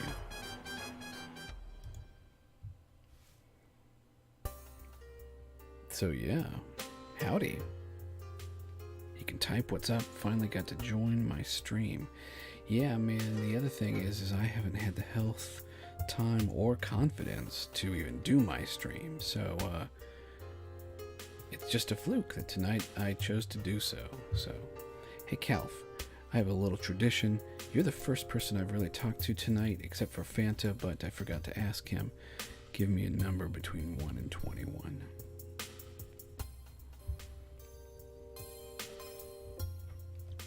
He says as he drinks his coffee with honey and cream. But yeah, I'm working on the map tonight. I met this wonderful gypsy woman who also claims to be a psychic, and I wanted to share with her this beautiful grove that I know of. And she said, "Oh, darling, I'll never remember the name of it." 11. 1, 2, 3, 4, 5, 6, 7, 8, 9, 10, 11. Hedgehog's Dilemma. Yeah, I like the randomness to have a little bit of a seed provided by a guest. Thank you, Calf, for saying that I have a nice voice. I grew up a weird 80s kid, and I actually wanted to be a voice actor. It's not too late, apparently. One of the most famous voice actors that I actually got to meet, and I think he was having a bad day because he was a jerk to me. But I know he got his start when he was 35, and I'm only 37 now, so yeah, no, it's never too late. But yeah, when I'm even more hyped up, I do all sorts of weird zany voices. But yeah. So this gypsy woman, she's expecting me to bring her a map, and I bet she expects that I'm going to bring her some baby shit on a napkin. And she has no idea who I am, and that I draw maps, and that I love infographics and cartography. Infographics is another thing I have to complete this week. I need to get back to work on that. But I want to be able to bring the Oracle this map. And so I'm gathering reference. I'm going to trace over this some. And in fact, I'm going to do some of that right now, just to give you all an idea of what I have in mind.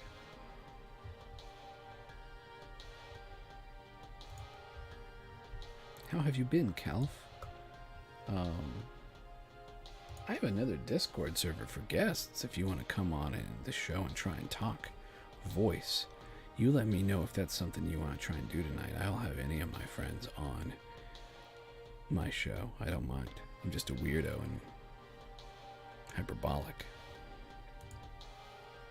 So yeah, if that's something you want to do, I'll hit you up with the invite. Anyway, I'm going to knock all these layers way back because I need to begin sketching.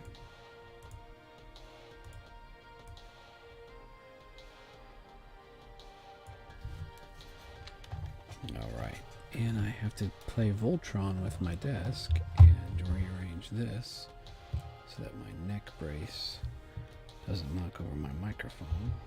The joys of being partially, mostly, kind of disabled. And only this week, working on my game, and that sounds cool, though you're voice shy and peeps are sleeping in the house. Rock on, man. I'm not going to force you to do something you're not comfortable doing. I hope that we get to talk someday. One of the things that I've changed just recently, even though, I've been playing with image size, and as an artist, I'm growing. I'm learning to target my art. First of all, I want to start doing many more prints. So even this thing that I'm making tonight, that's why I set up the 1/4-inch buffer around this thing. I'm going to simulate this on parchment paper. I'm going to use my watercolor effect that I did for Heart. And so all this is to say that I'm going to print this myself, or I might take the paper because I bought some parchment paper. You can buy a brick of certificate paper and print certificates that say that you're good at whatever job you want to make up till the cows come home. And I got my brick of parchment paper for about $22. And that's what I did the illustrations on for the Heart Festival. I took the paper to Kinko's and I said, use my paper, charge me for your ink. And it was very affordable. So that's kind of what I'm going to do here. Only I'll be able to print my own versions, but when I get to coloring it, you're going to see that the multiply coloring layer is very important.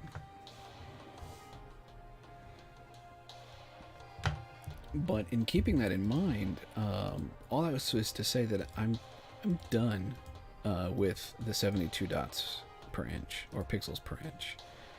I think you gotta be at 100 or less, and this is just for my draft.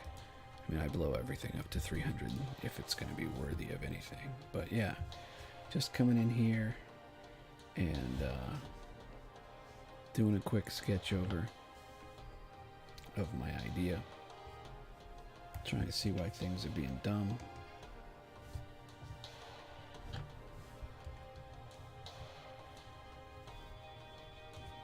Hide my guides.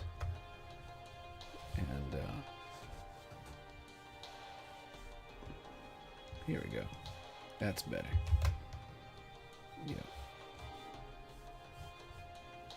So the idea is to have the actual idea, the actual turn off, the spot. Because I'm not showing what the end of this magical place is. I told her that this is kind of like a treasure hunt, a gateway to a magic place. And she says, it sounds wonderful, darling. Bring me something to remember it, because I'll never remember the name. I said, hey, I'll bring you a map. She said, that sounds fantastic. So I'm not going to draw this in too well, because I'm going to draw it in much better later. I just want to get the idea down and see if I like it. I think I do.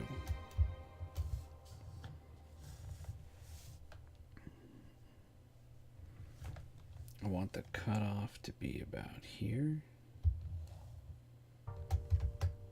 Right about here. And I think that if that's the case, then I need to put an extra... Because I was going to have these be like trees.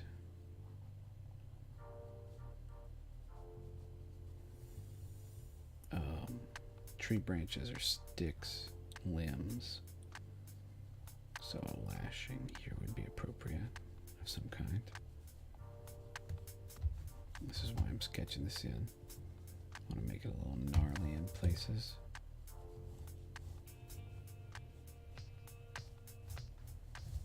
Because I really like having a decorative border. And, oh yeah, I also know that I'm going to have down here somewhere.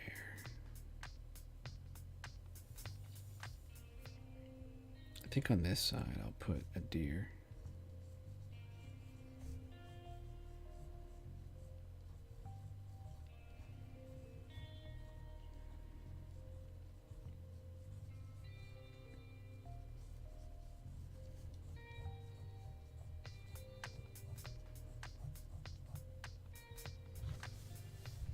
I don't know if this is what a deer looks like.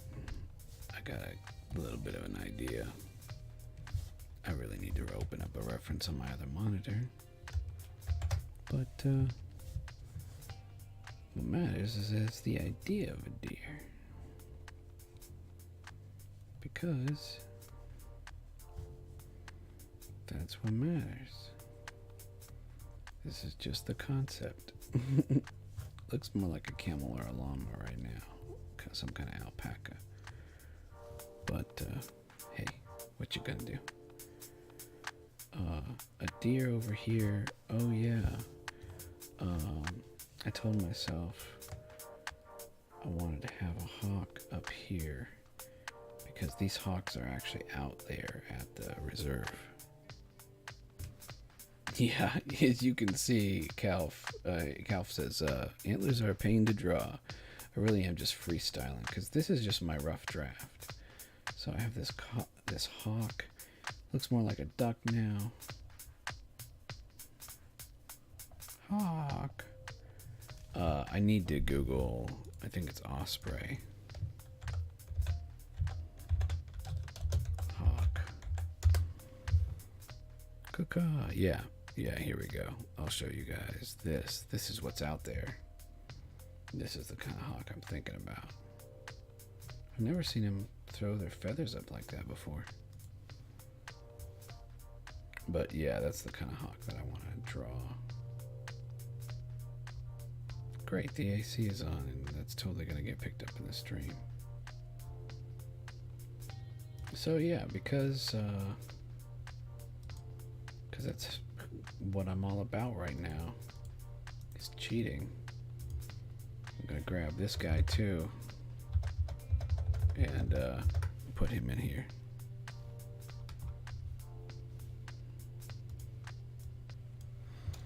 Yeah, so I'll show you this place, Calf, and I'll show my streamers this place too, especially if I can do it in a semi-private manner, which is to say, I've been trying to pace this so that I don't give too much of my own location away of where my bunker is, but yeah.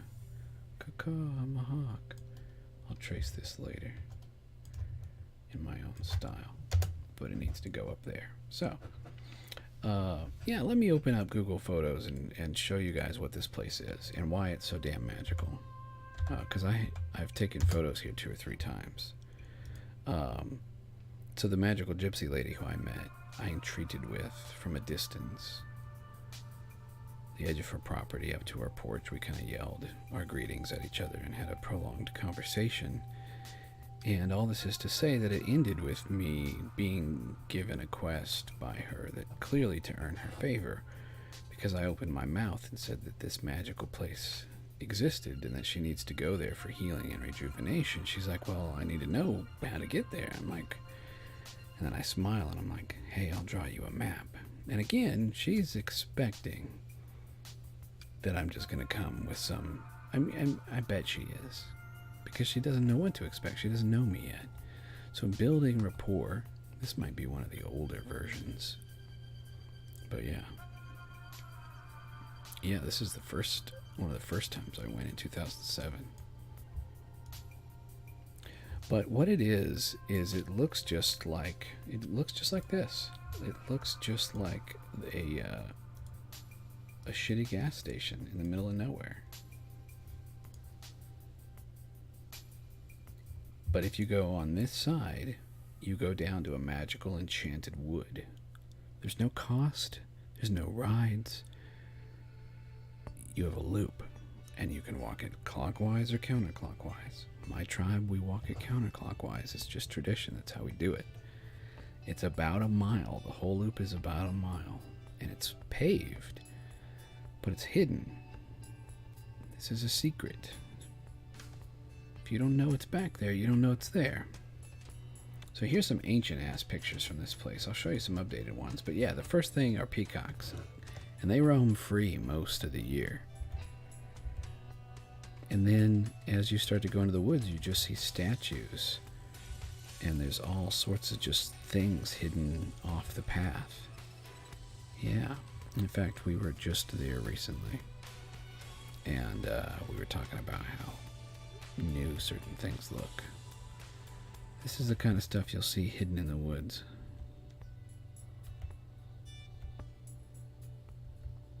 Beautiful, beautiful landscape out there.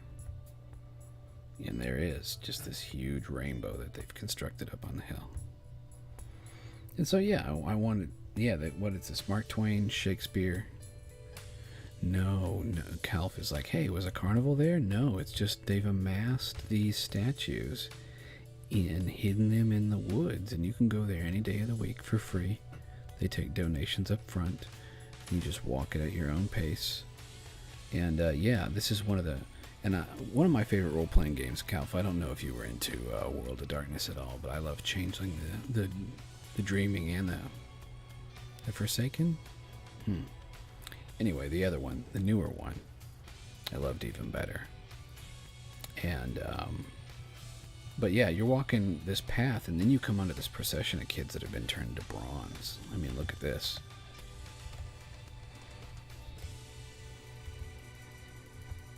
And so I was telling the woman, the oracle in my neighborhood, about this place, and she was falling in love, and she's like, darling, you have to give me a way to get there. She says, I have memory issues. I said, I have memory issues too. So we both have had head injuries. We both have memory issues. And I feel like she needs to experience this because she's a transplant. She's not from around here. Sorry, I'm bamfing through some of these. I should let you enjoy them. But yeah, most of you aren't going to be local, so this isn't going to be a secret that I'm giving away. Here are the creepy ass deer. Yeah, and we're getting to the apex. We're getting to the fairy garden part. This is all different nowadays. And in fact, erosion has wiped out the path. Yeah. Beautiful place. All sorts of bird cages. There's a real bunny. Bunny. In fact, I'm going to copy my own photo from a million years ago and use it here. Because I was telling myself I wanted a bunny in the picture. And this bunny, he's going to live right down here. Say hello, bunny. Bunny. You need to get stretched out with something, bunny. Alright. Bunny.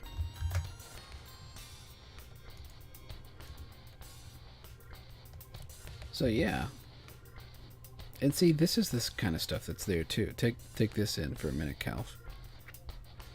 And apparently there's significance to the mold that was used for these because they're like turn of the century. These are collector items and they're just actually rotting in the sun. They get repainted every couple years.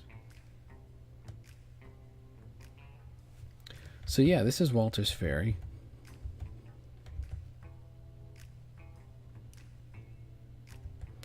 And we try and go there almost every other weekend when the weather's nice. Just get out, chill, be inspired, enjoy nature. They have a little prayer garden, just a place for reflection. I mean, it's heavily Christian-centric, but it doesn't beat you over the head. And if nothing else, it's just a place to hang out with your friends and get to know local flora and fauna. Yeah, it's a great place to have a picnic. My best friend and business partner and I, the night after we met, we decided to meet up here and just nosh on some rotisserie chickens. And walk the loop and just talk and get to know each other for the first time. So my illustration is three things. It's going to be a local mountain range. Let me beef that up.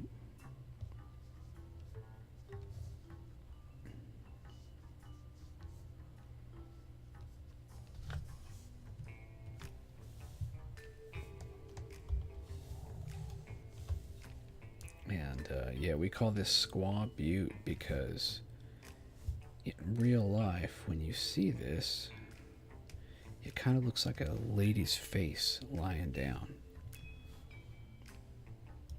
Like she's lying down, like in profile. And because we live in the West, that is what they call it, is Squaw Butte. And there's some other mountains over here that I don't give a damn what they actually look like.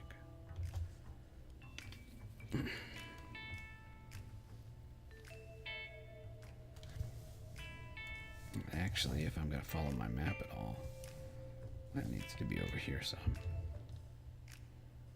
That's funny. I didn't even consider that. But yeah. Gonna play with 3 different perspectives, hopefully.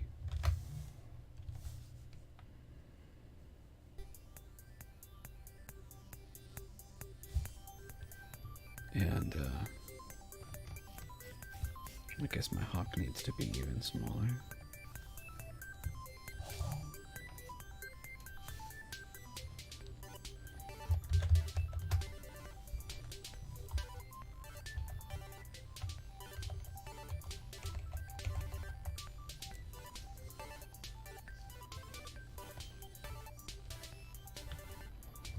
Birds for scale. Giant birds. Giant scale. Caw-caw. Yeah, but this hawk is major. Yeah, so I've seen birds. Not birds. I've seen this hawk, this osprey, falcon, lots of swallows, lots of deer, lots of bunnies in this area. And it really does. I mean, I think about role-playing all the time when I'm out there. So I think about things in hexes. I think about local flora and fauna.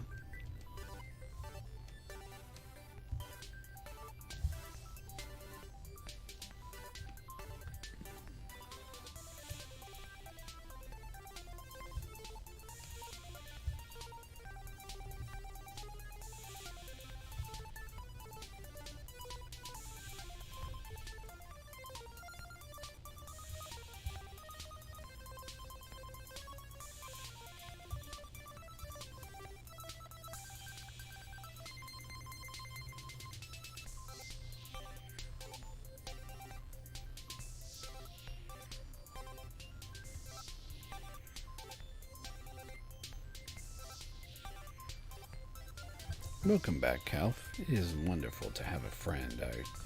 I have not had, not only have I not had a friend on my streams in a long time, but I haven't streamed in a long time, so to be streaming and have company is very nice. That is to say, I'm grateful you're here. Just trying to get the concept of this down and see if I like the scale and if I need to change anything, particularly about the map. Knowing that this is the size it is, I'm going to have to decide on fonts and scales and what towns I'm going to list and what I'm actually going to draw on the map. What's going to be relevant, because it's a real map, or it's a map of a real place. So what font am I going to use? Something crunchy. Boise. What's the Magic the Gathering font? I have it. I think it's Centaur or something. That's how much of a font nerd I am. Haha, I was not wrong. Neat. I know a thing. Okay, so yeah, let's make this black.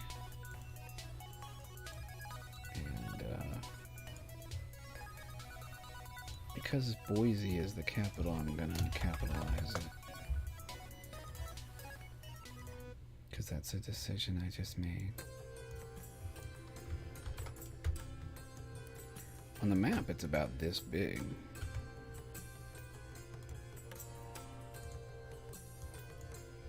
So let's say 16 point or pixels. Well, which is it? 16 points. 16 points and 16 pixels are not the same, friends. Preach.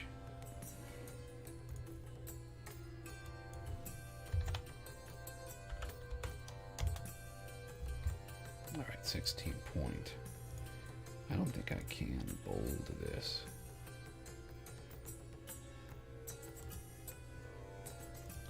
Well, I can fake bold in Photoshop.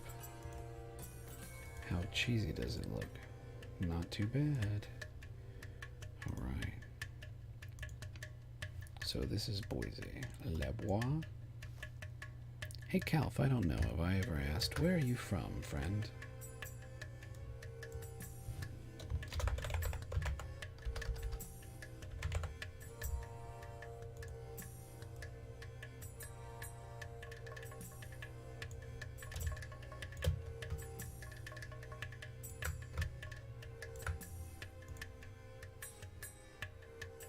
Oh, nice. All right. I had no idea. My business partner grew up in Shreveport. And, hell, I was in Mobile 2005 for Katrina. So,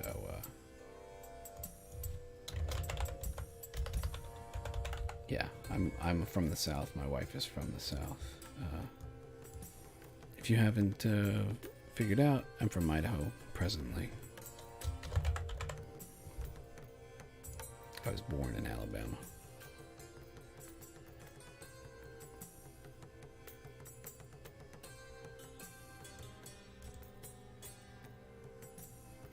If Walter's Ferry wasn't so damn the far out there, I would actually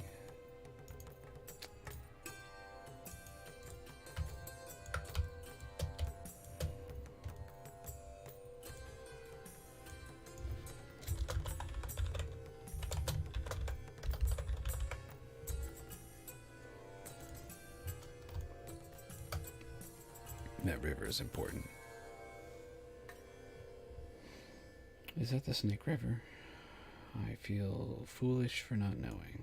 I think it is. So yeah, you can see how this is shaping up. It's not too bad looking. I guess I should start separating this into layers. So map type. Let's do map lines.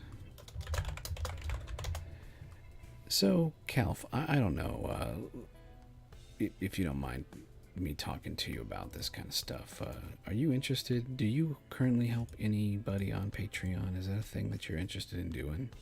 I'm trying to find my way in the world, and I'm also trying to figure out if Patreon is something that I should do. I do these streams casually. I'm trying to sell prints. Like I said, I'm building one self-esteem to where I'm finally willing to see my own talent. You've been gracious enough to let me color your things now and then, so yeah, I'm just, I don't know. Would someone like you give to Patreon? And I'm not even saying my Patreon, just, yeah, what do you think about it? I will pause for an answer. And, yeah, I want to get some, well, the first thing I want to do is get my parchment. I want to get a half-assed parchment texture.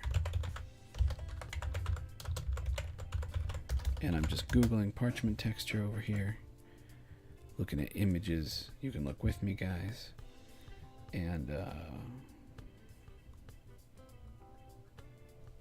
I like this one. I like this one. I like this one because it's fairly neutral. So I'm going to open it in a new tab. I'm going to copy it. And we're going to see how we can't abuse this as a background. So I'm trying to be good with my layer management. these should be called print guides. I'm going to call all of this draft. Let's see. See, now the picture's starting to come to shape enough that I want to clean up. Back plate. No, we'll just call it parchment. Oh, if I had the money, I'd totally give to people's Patreon, and I think Patreon's a good way to make a living doing art. Though the downside is it isn't consistent, so if I were to do my own Patreon, I'd be sure I'd have a backup in case things go sour. Yeah, Calf, you're totally right, because the other thing is, in trying to chase the smallest thing or constantly keep in mind something like minimum viable product, I'm trying to decide...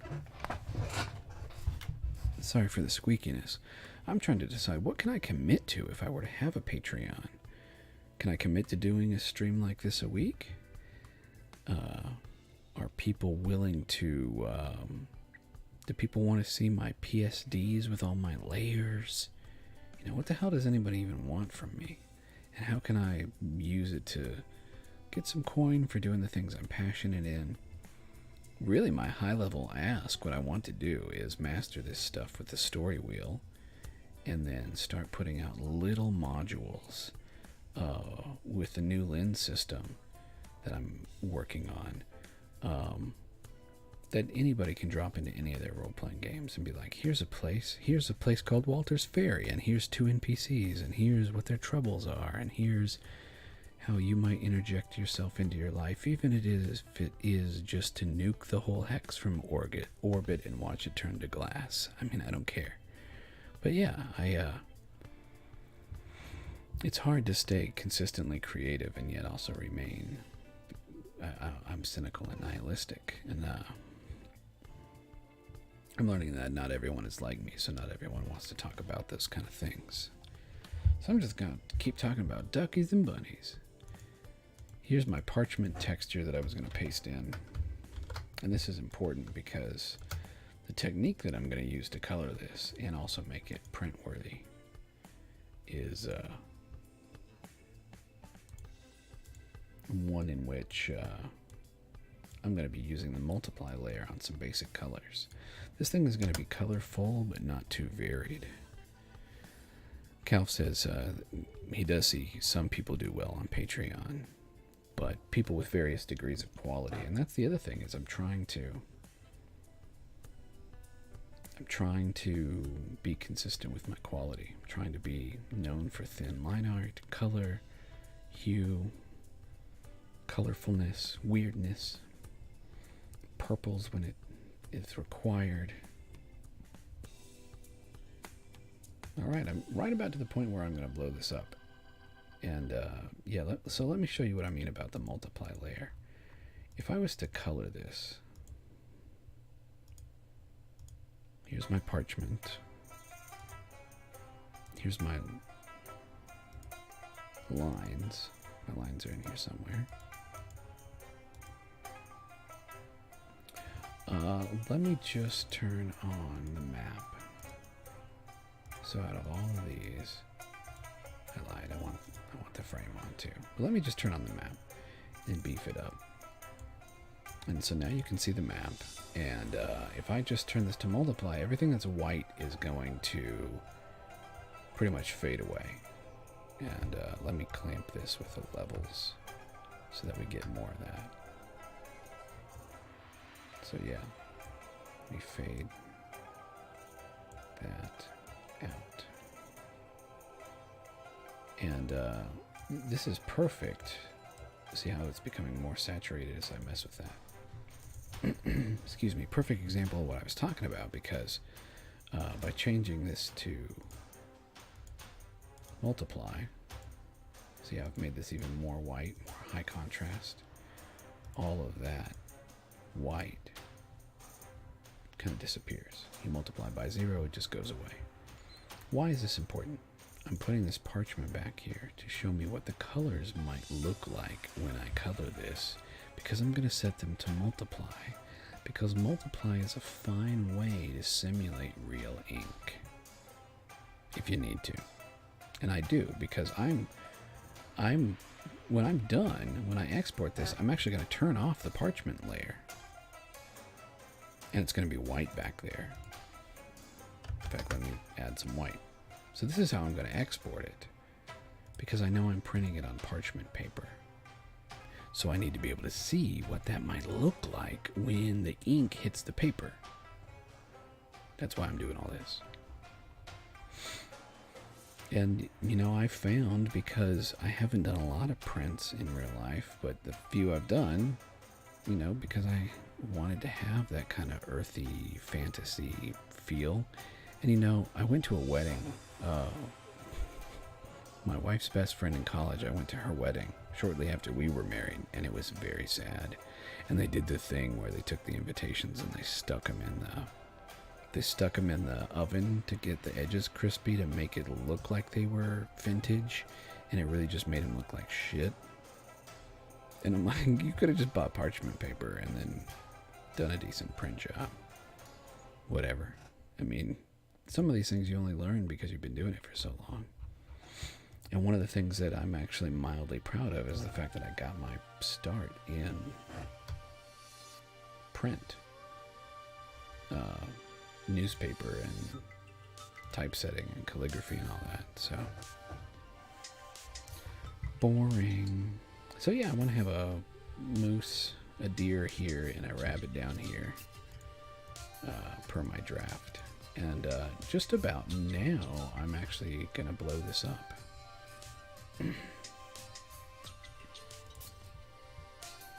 So I'm gonna save it.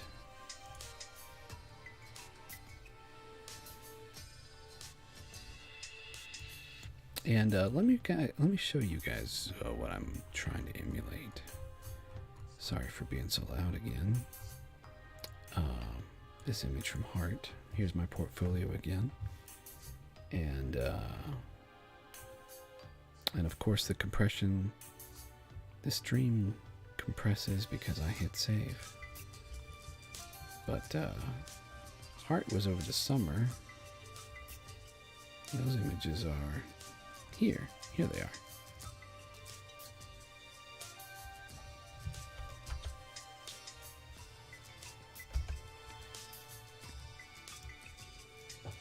And so the idea of having a little wood border around this. And you'll see that I put this on the plain kind of cream colored paper, or cream color, just to show off an idea of what the presentation was actually like to receive these limited edition cards that I printed off for this event.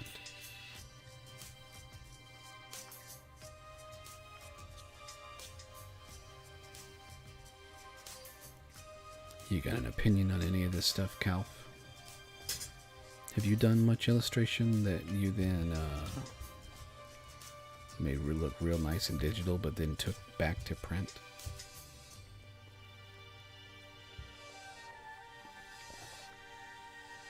Oh, and the other thing about this and why I'm even trying is because this uses a technique of a special watercolor brush that I created myself from two other dudes whose brushes I dissected. So, well, by the time I'm done, the matron who will receive this will think that I hand illustrated all of this. And like I said, when I give her the first copy, because I made this for her, it's actually going to be folded intricately with a nice wax seal. That's my plan anyway. And you'll be able to hit up my Instagram and other places to see what that looks like by the time it's done. Lord willing. One last thing I want to do, and I need to link these things together, is I'm not too happy about where the map sits versus the type versus my plan. So if these will dance together,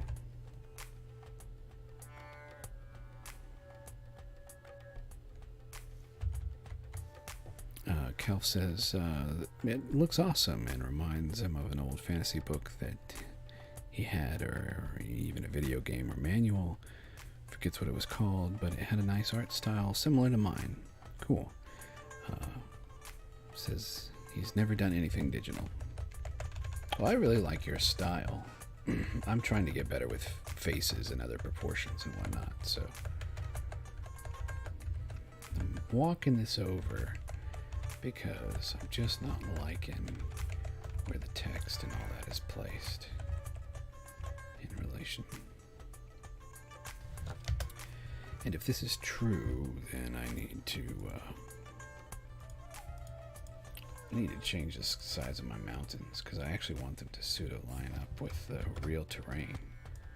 These are the mountains you'd see if you looked north of where I live.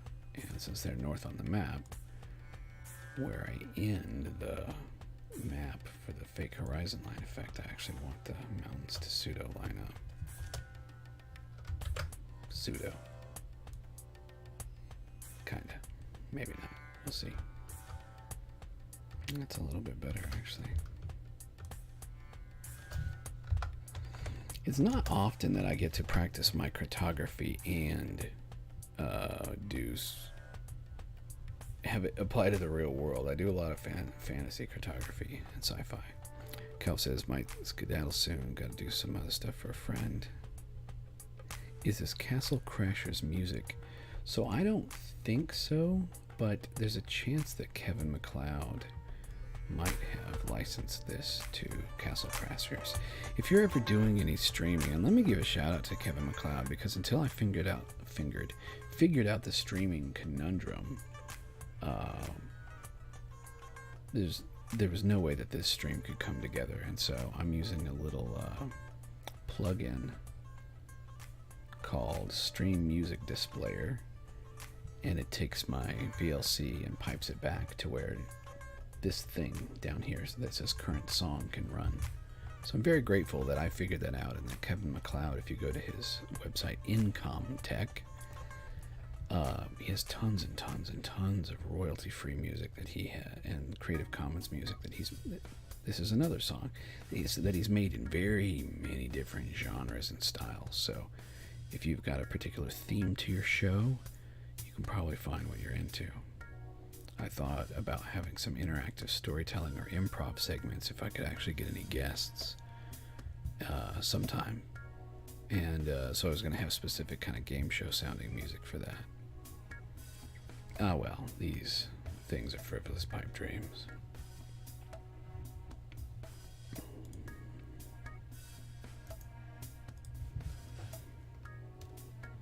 Yeah, Calf, what do you do so that you're up at this hour? Are you homebound, much like myself?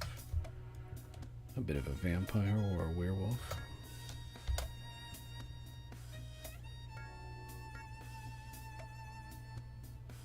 Be well. Yes. Happy trails to you, Calf. I hope that we get to do this again soon. Best wishes. So Marsing is just up the river.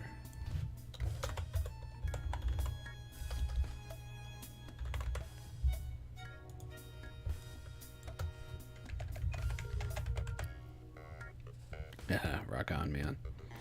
Well, yeah, catch some of these when you can. Otherwise, I pray rejuvenation for both of us when we finally hit the sack. Be well, friend.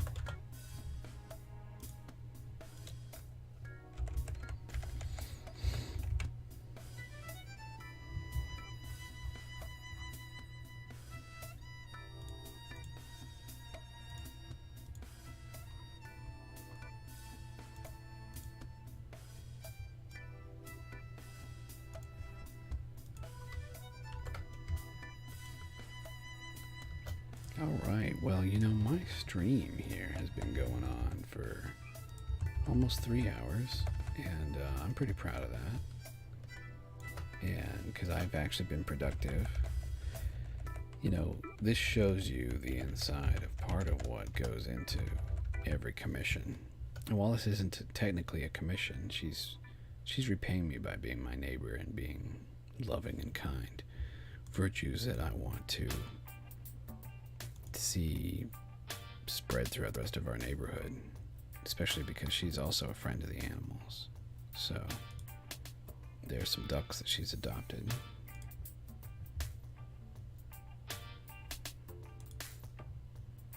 She's called them the O'Malleys because one of them's a mallard. And so now when I see the two of them, because they always hang out together, I call them the O'Malleys. Here's my image. And I've got it mostly the way I want it.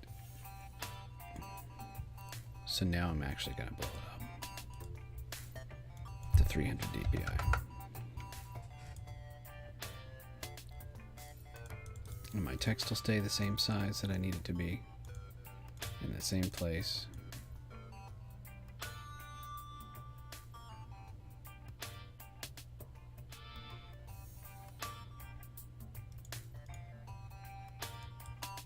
We made it pretty far tonight. But my lycanthrope blood can feel the sun rising already. Yeah.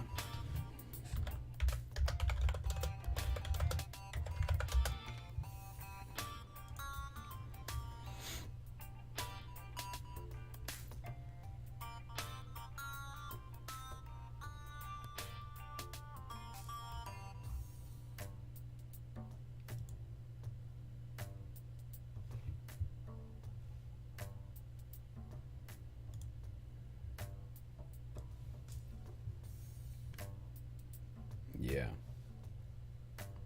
It's already, this is how I check outside the bunker. And,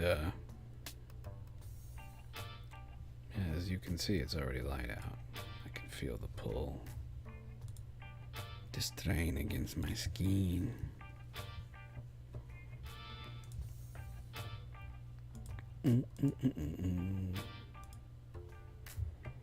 Alright, so I got this laid out the way I want it. Image size 300. I'm not actually going to hit save yet because I haven't done anything of note. I'm going to do the one thing before I go. I want to draw something of note, so let's find some fun music.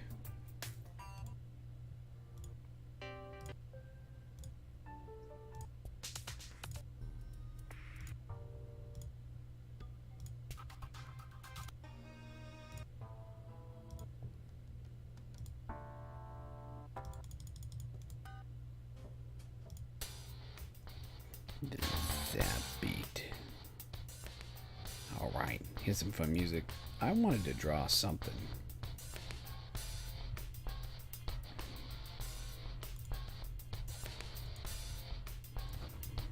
So let's just do this. 8.5 by 11. Image size is going to be 100 dpi. Let's just do some sketching, just cause, kind of a wind down. In fact, I'm gonna do this quarter card size.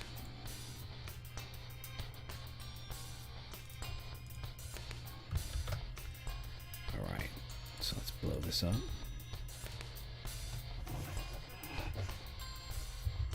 We'll call it sketch time. Sketch time. We're adding a marker called sketch time. Let's change this to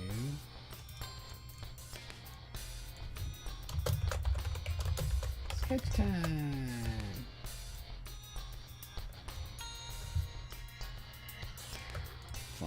Fine. All right. Why do I do this? It's kind of talk therapy sometimes. It's kind of proves if I got any gumption to keep doing it. I'm going to work on a big brush. 10's a fine number, right? Got the opacity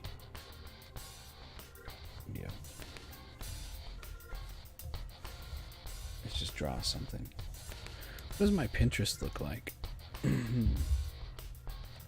Let's refresh it.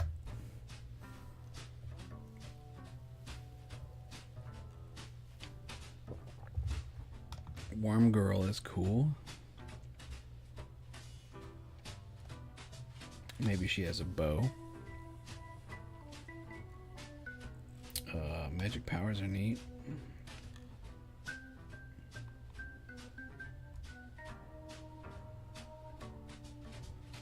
I like the idea of being looked down on.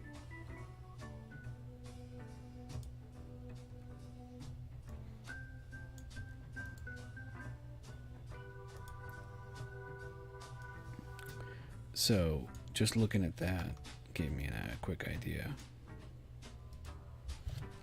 for composition. And so I'm feeling like I want to look over the edge. I'm feeling like I want the rule of thirds to really just be here. I want this to be over the edge. So then some clouds,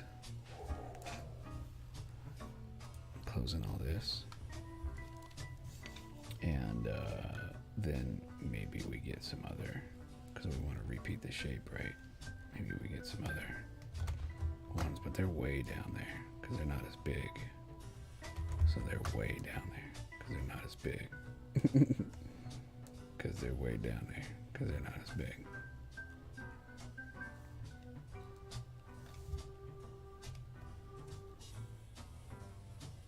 And in fact, to put that into perspective,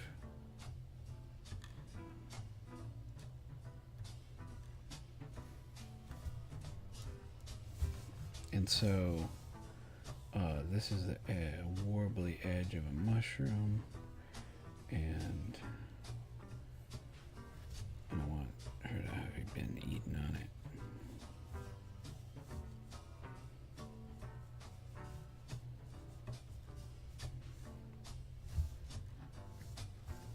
And these are the mushrooms down here. These are clouds. And these are like darker clouds. So, yeah.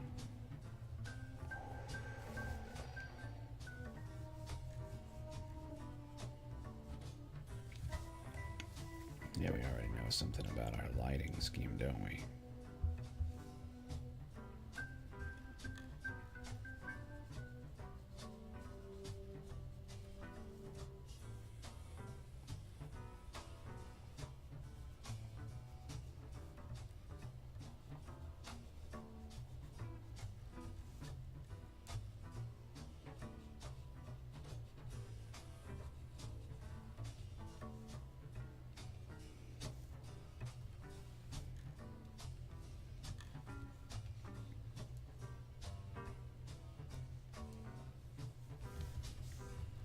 All right, so all of this is just the background for what I'm imagining is now. I want to see this girl lying on her side. Add some references. Okay, here's a person lying on their side. And here's Worm Girl. So I'm going to kind of combine the two, kind of Alice in Wonderland caterpillar style. So let me draw a skull and bisect the head for her brow.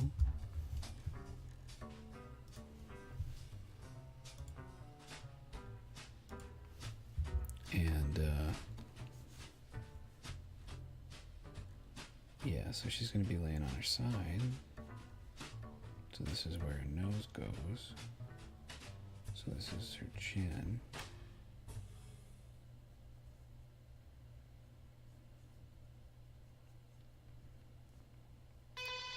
And I think I want her body to do this.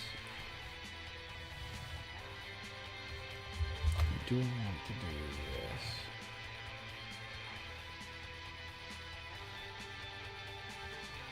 I'd still put her.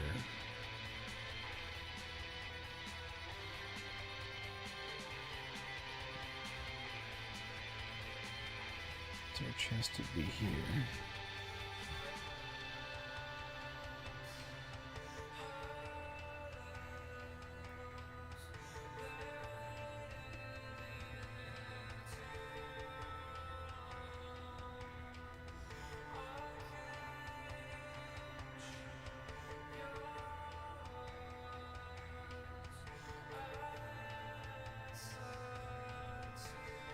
Trying to get this pose down.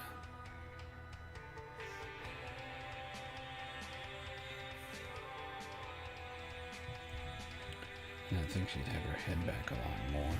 So I'm gonna look at Pinterest.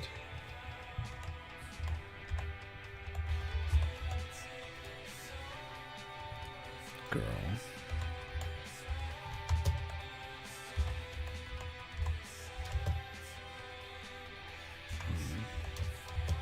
Ground. Sorry for the chunky chunk.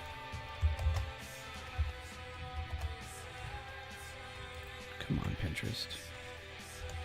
Why don't you just go to Pinterest? What did we get? This isn't bad. She's looking straight up at the camera. This isn't bad. Not bad.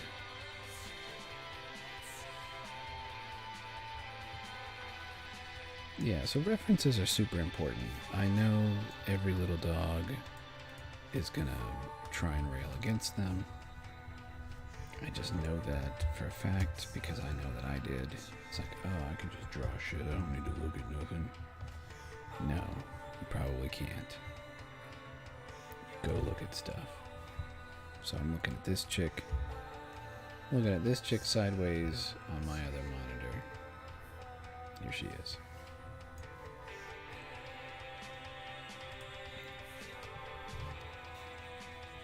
But I want her right side up. In fact, why don't I just open this, copy it.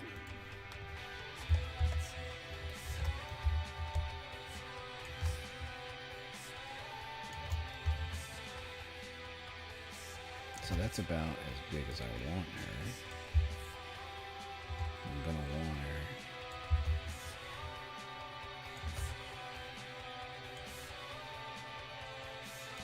Down here somewhere.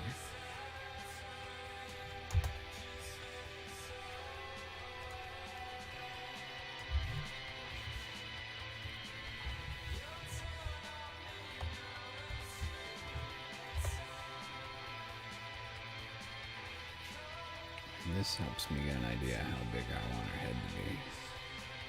So about that big. And you'll see I'm only mildly using the scale.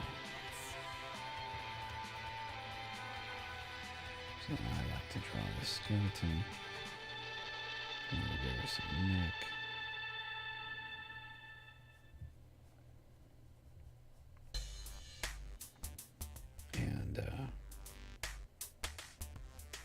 Yeah, the width of the head here is normally, if you find the center point, that's how wide the shoulders are. You can see this chick, that's almost true for her too. In fact, this comes up like this, so that's good.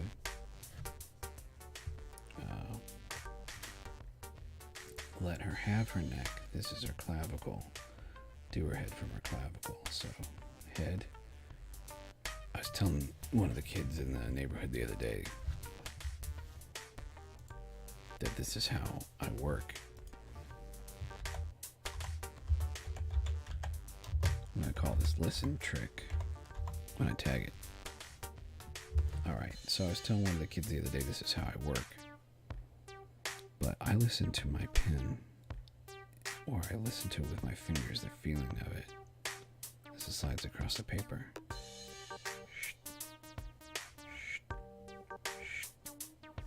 So I can keep drawing that. Just about that line because I know the pace that it takes me to draw it. So they're about the same. So see, about the same. And this is okay because it's just a sketch. So I'm gonna get her head, come down here. Here's where her sternum should end, and you look at her up underneath there, and that's true. I'm making this in some ways like her, and in other ways not. So, and she's got this. I want to do this slight thing like this. So, the nice thing about Photoshop is I can come in here, and I'm just building a skeleton anyway, right? So I can come in here and put this joint right here, the pivot point, and actually turn her head to the side. So that I know that should also, in turn, watch this, push up on.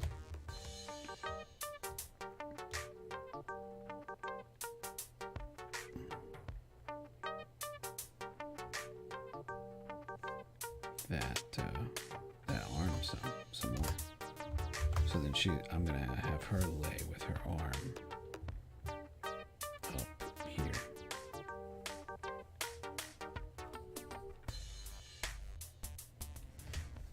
More. So then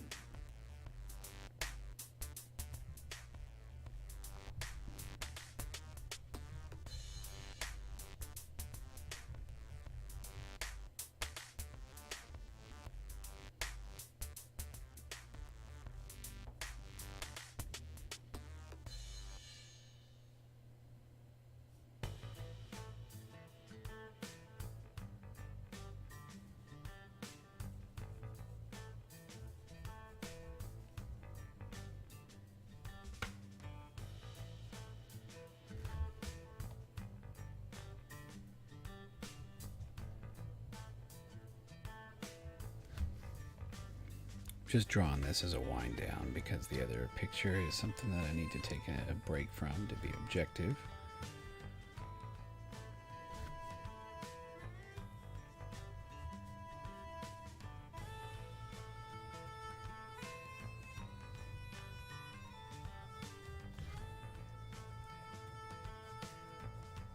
But she's a caterpillar girl, so she's going to have these segments too. In fact, she's not really going to start being a caterpillar girl until about here, her ribs.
Here's the magic of television, folks. I know I've been a little bit quiet, but I mean, if you ever want to get good at being able to fart around and make the female form some, you have to get better at breasts. And so I'm trying to learn how they hook up.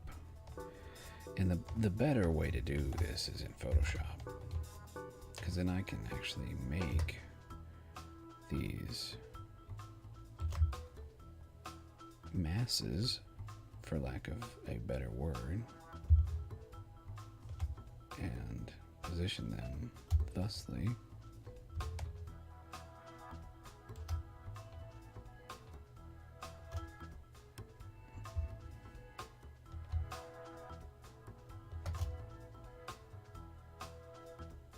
I want her to not only have, she's going to be laying on her back, so need to be a little inconvenient, right? Why does a worm girl have breasts? Don't ask. I'm the kind of guy that will give you an answer. And then you'll be sorry that you asked.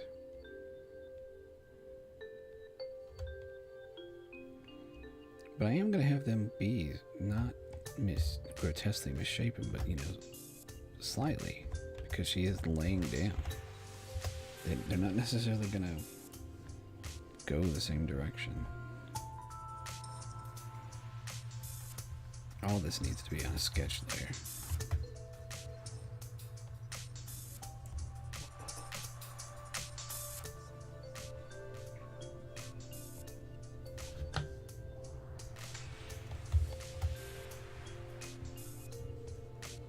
Alright, let's push it back. Let me get it all sketchy up in here.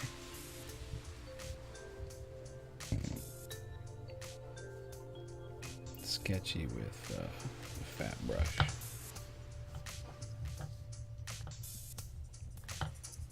I have a cord jiggling around that keeps catching my arm and ticking me off. Alright, she's not very large. Oh yeah, my video card is shit the bed today. So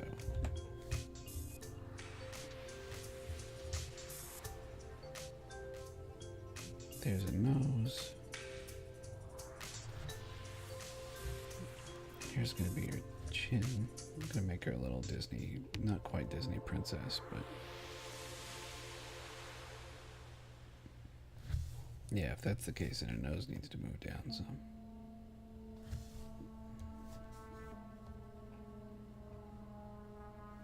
And she'll smile. She'll be smiling like this, but then this is the chin strap. So smiling like that brings the lip up.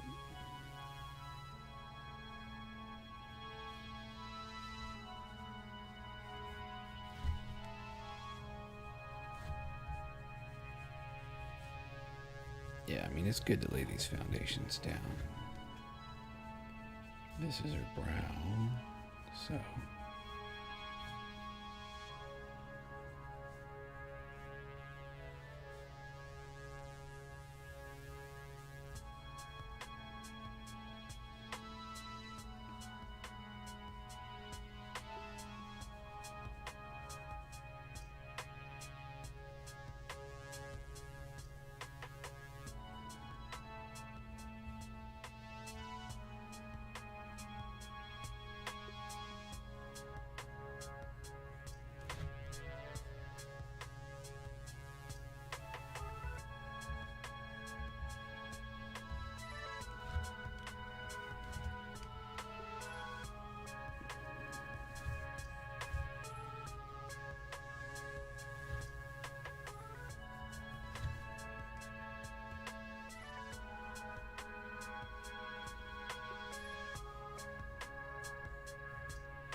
Yeah, this is nice and meditative.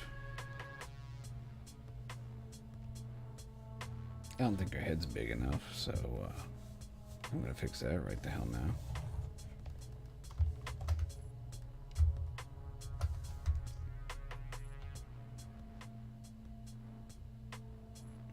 Yeah, I think that's better. I was starting to get a headache. The stream might be crashing soon.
Well, this is a song that when it comes on, it kind of reminds me that I'm doing this thing and that eventually it's got to end. So this is a thing I'm working on. I'm not going to scrap it. I really like it. Yeah. I'm going to save it.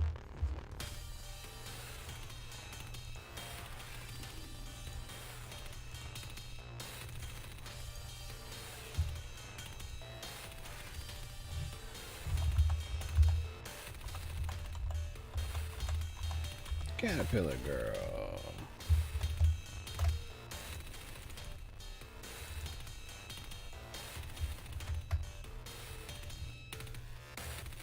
And when I have the time, I'm going to come back and clean it up, and who knows what it'll be. Probably a print. That's why I made it card-sized. So, anyway, it's real early for me, and I'm running out of steam. I had a lovely day, and I know tomorrow's going to be a million more times productive. I get to cook for everyone in the studio and take some pictures and work on some graphics. So when I come back with fresh eyes, I'm going to finish this, but I probably won't be streaming. More than anything, I want to thank you all for the chance to do this. The fact that you were here today watching this. And maybe if you weren't here when it was happening, you're still watching the archive on YouTube or something like that. So I'm supposed to tell you to like and subscribe. I'm on I'm on Facebook as Andrew Chasen Design. So that's where you'll find me. I'm on MeWe as Andrew Chasen. On various places as Incomitatum, including Twitch. So I thank you for coming out tonight. I want to tell you guys to keep your nose clean, stay frosty, fly safe, and be well.